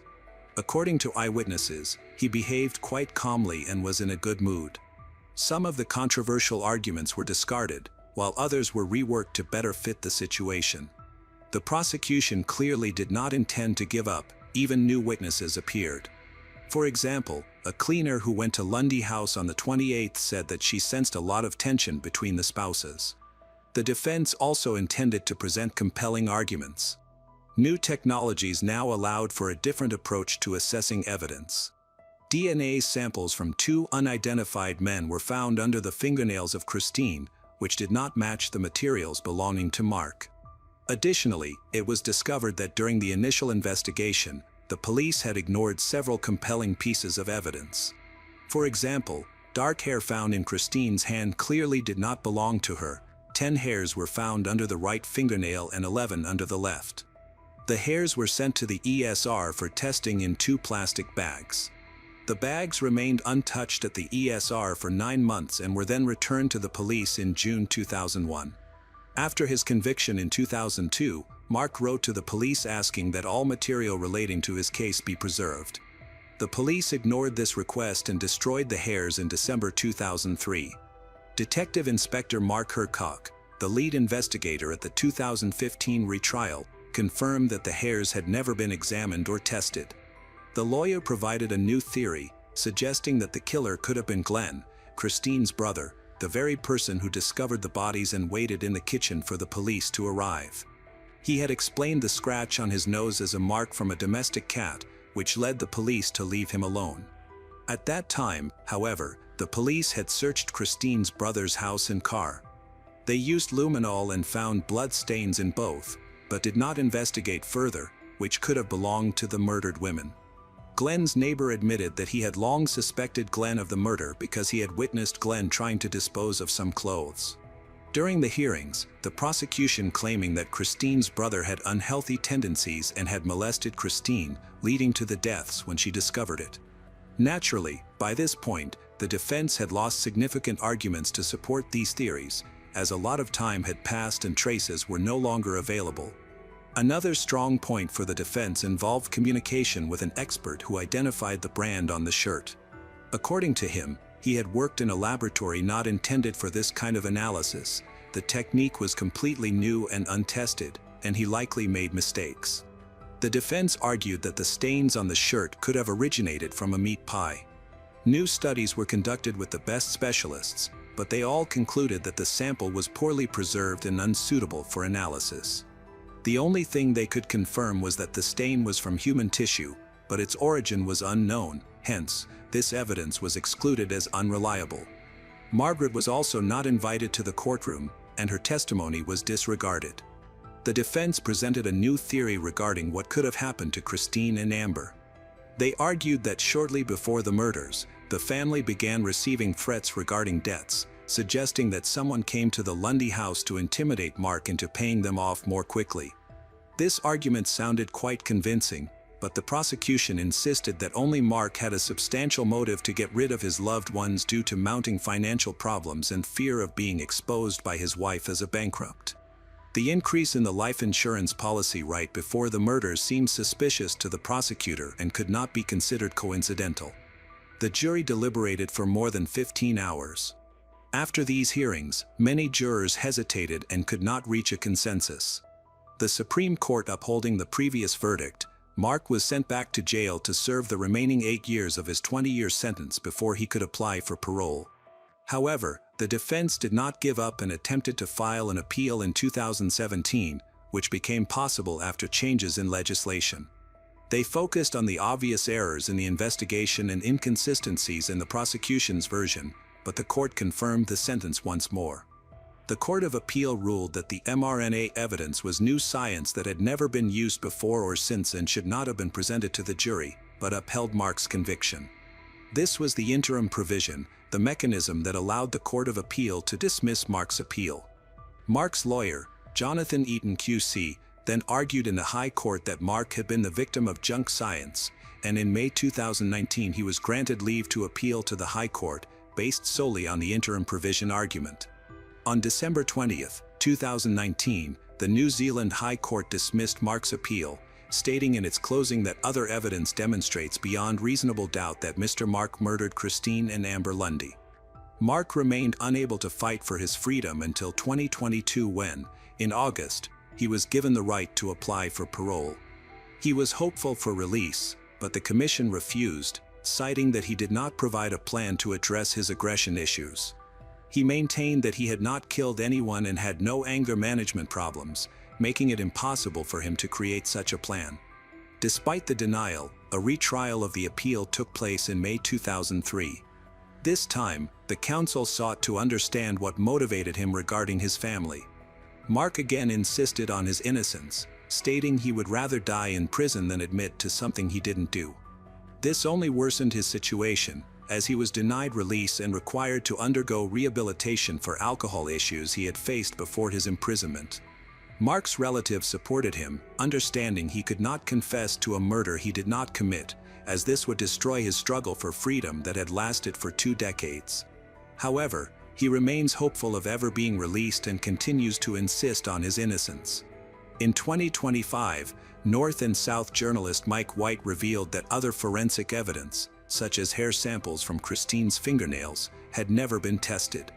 A scientist had found blood-soaked fibers on a window next to the door where police believed the perpetrator had entered the Lundys' home. Police had also sent these fibers to the Institute of Environmental Science and Research, but again, they had never been tested. Police could not explain why the fibers had never been tested. After another hearing in April 2025, Mark was pardoned after serving 23 years in prison. He is scheduled to be released in May. He will face a variety of restrictions including a ban on online dating, social media, and media interviews. He will be required to notify his probation office of any relationships or employment. The tragic case of the Lundy family remains one of New Zealand's most controversial and polarizing criminal cases. After over 2 decades of legal battles, Mark Lundy's pardon in April 2025, following 23 years of imprisonment, marked a significant turning point. The untested forensic evidence, such as the hair samples and blood-soaked fibers, raised serious questions about the integrity of the original investigation and the reliability of the evidence used to convict him. While some continue to believe in Mark's guilt, citing the financial motive and the timing of the insurance policy increase, others argue that the prosecution's case was built on circumstantial evidence and flawed science, leaving room for reasonable doubt. Mark's release, accompanied by strict probation conditions, reflects the ongoing tension between justice and uncertainty in this case. As he steps into a new chapter of his life, the unresolved questions surrounding the deaths of Christine and Amber Lundy continue to haunt those seeking the truth.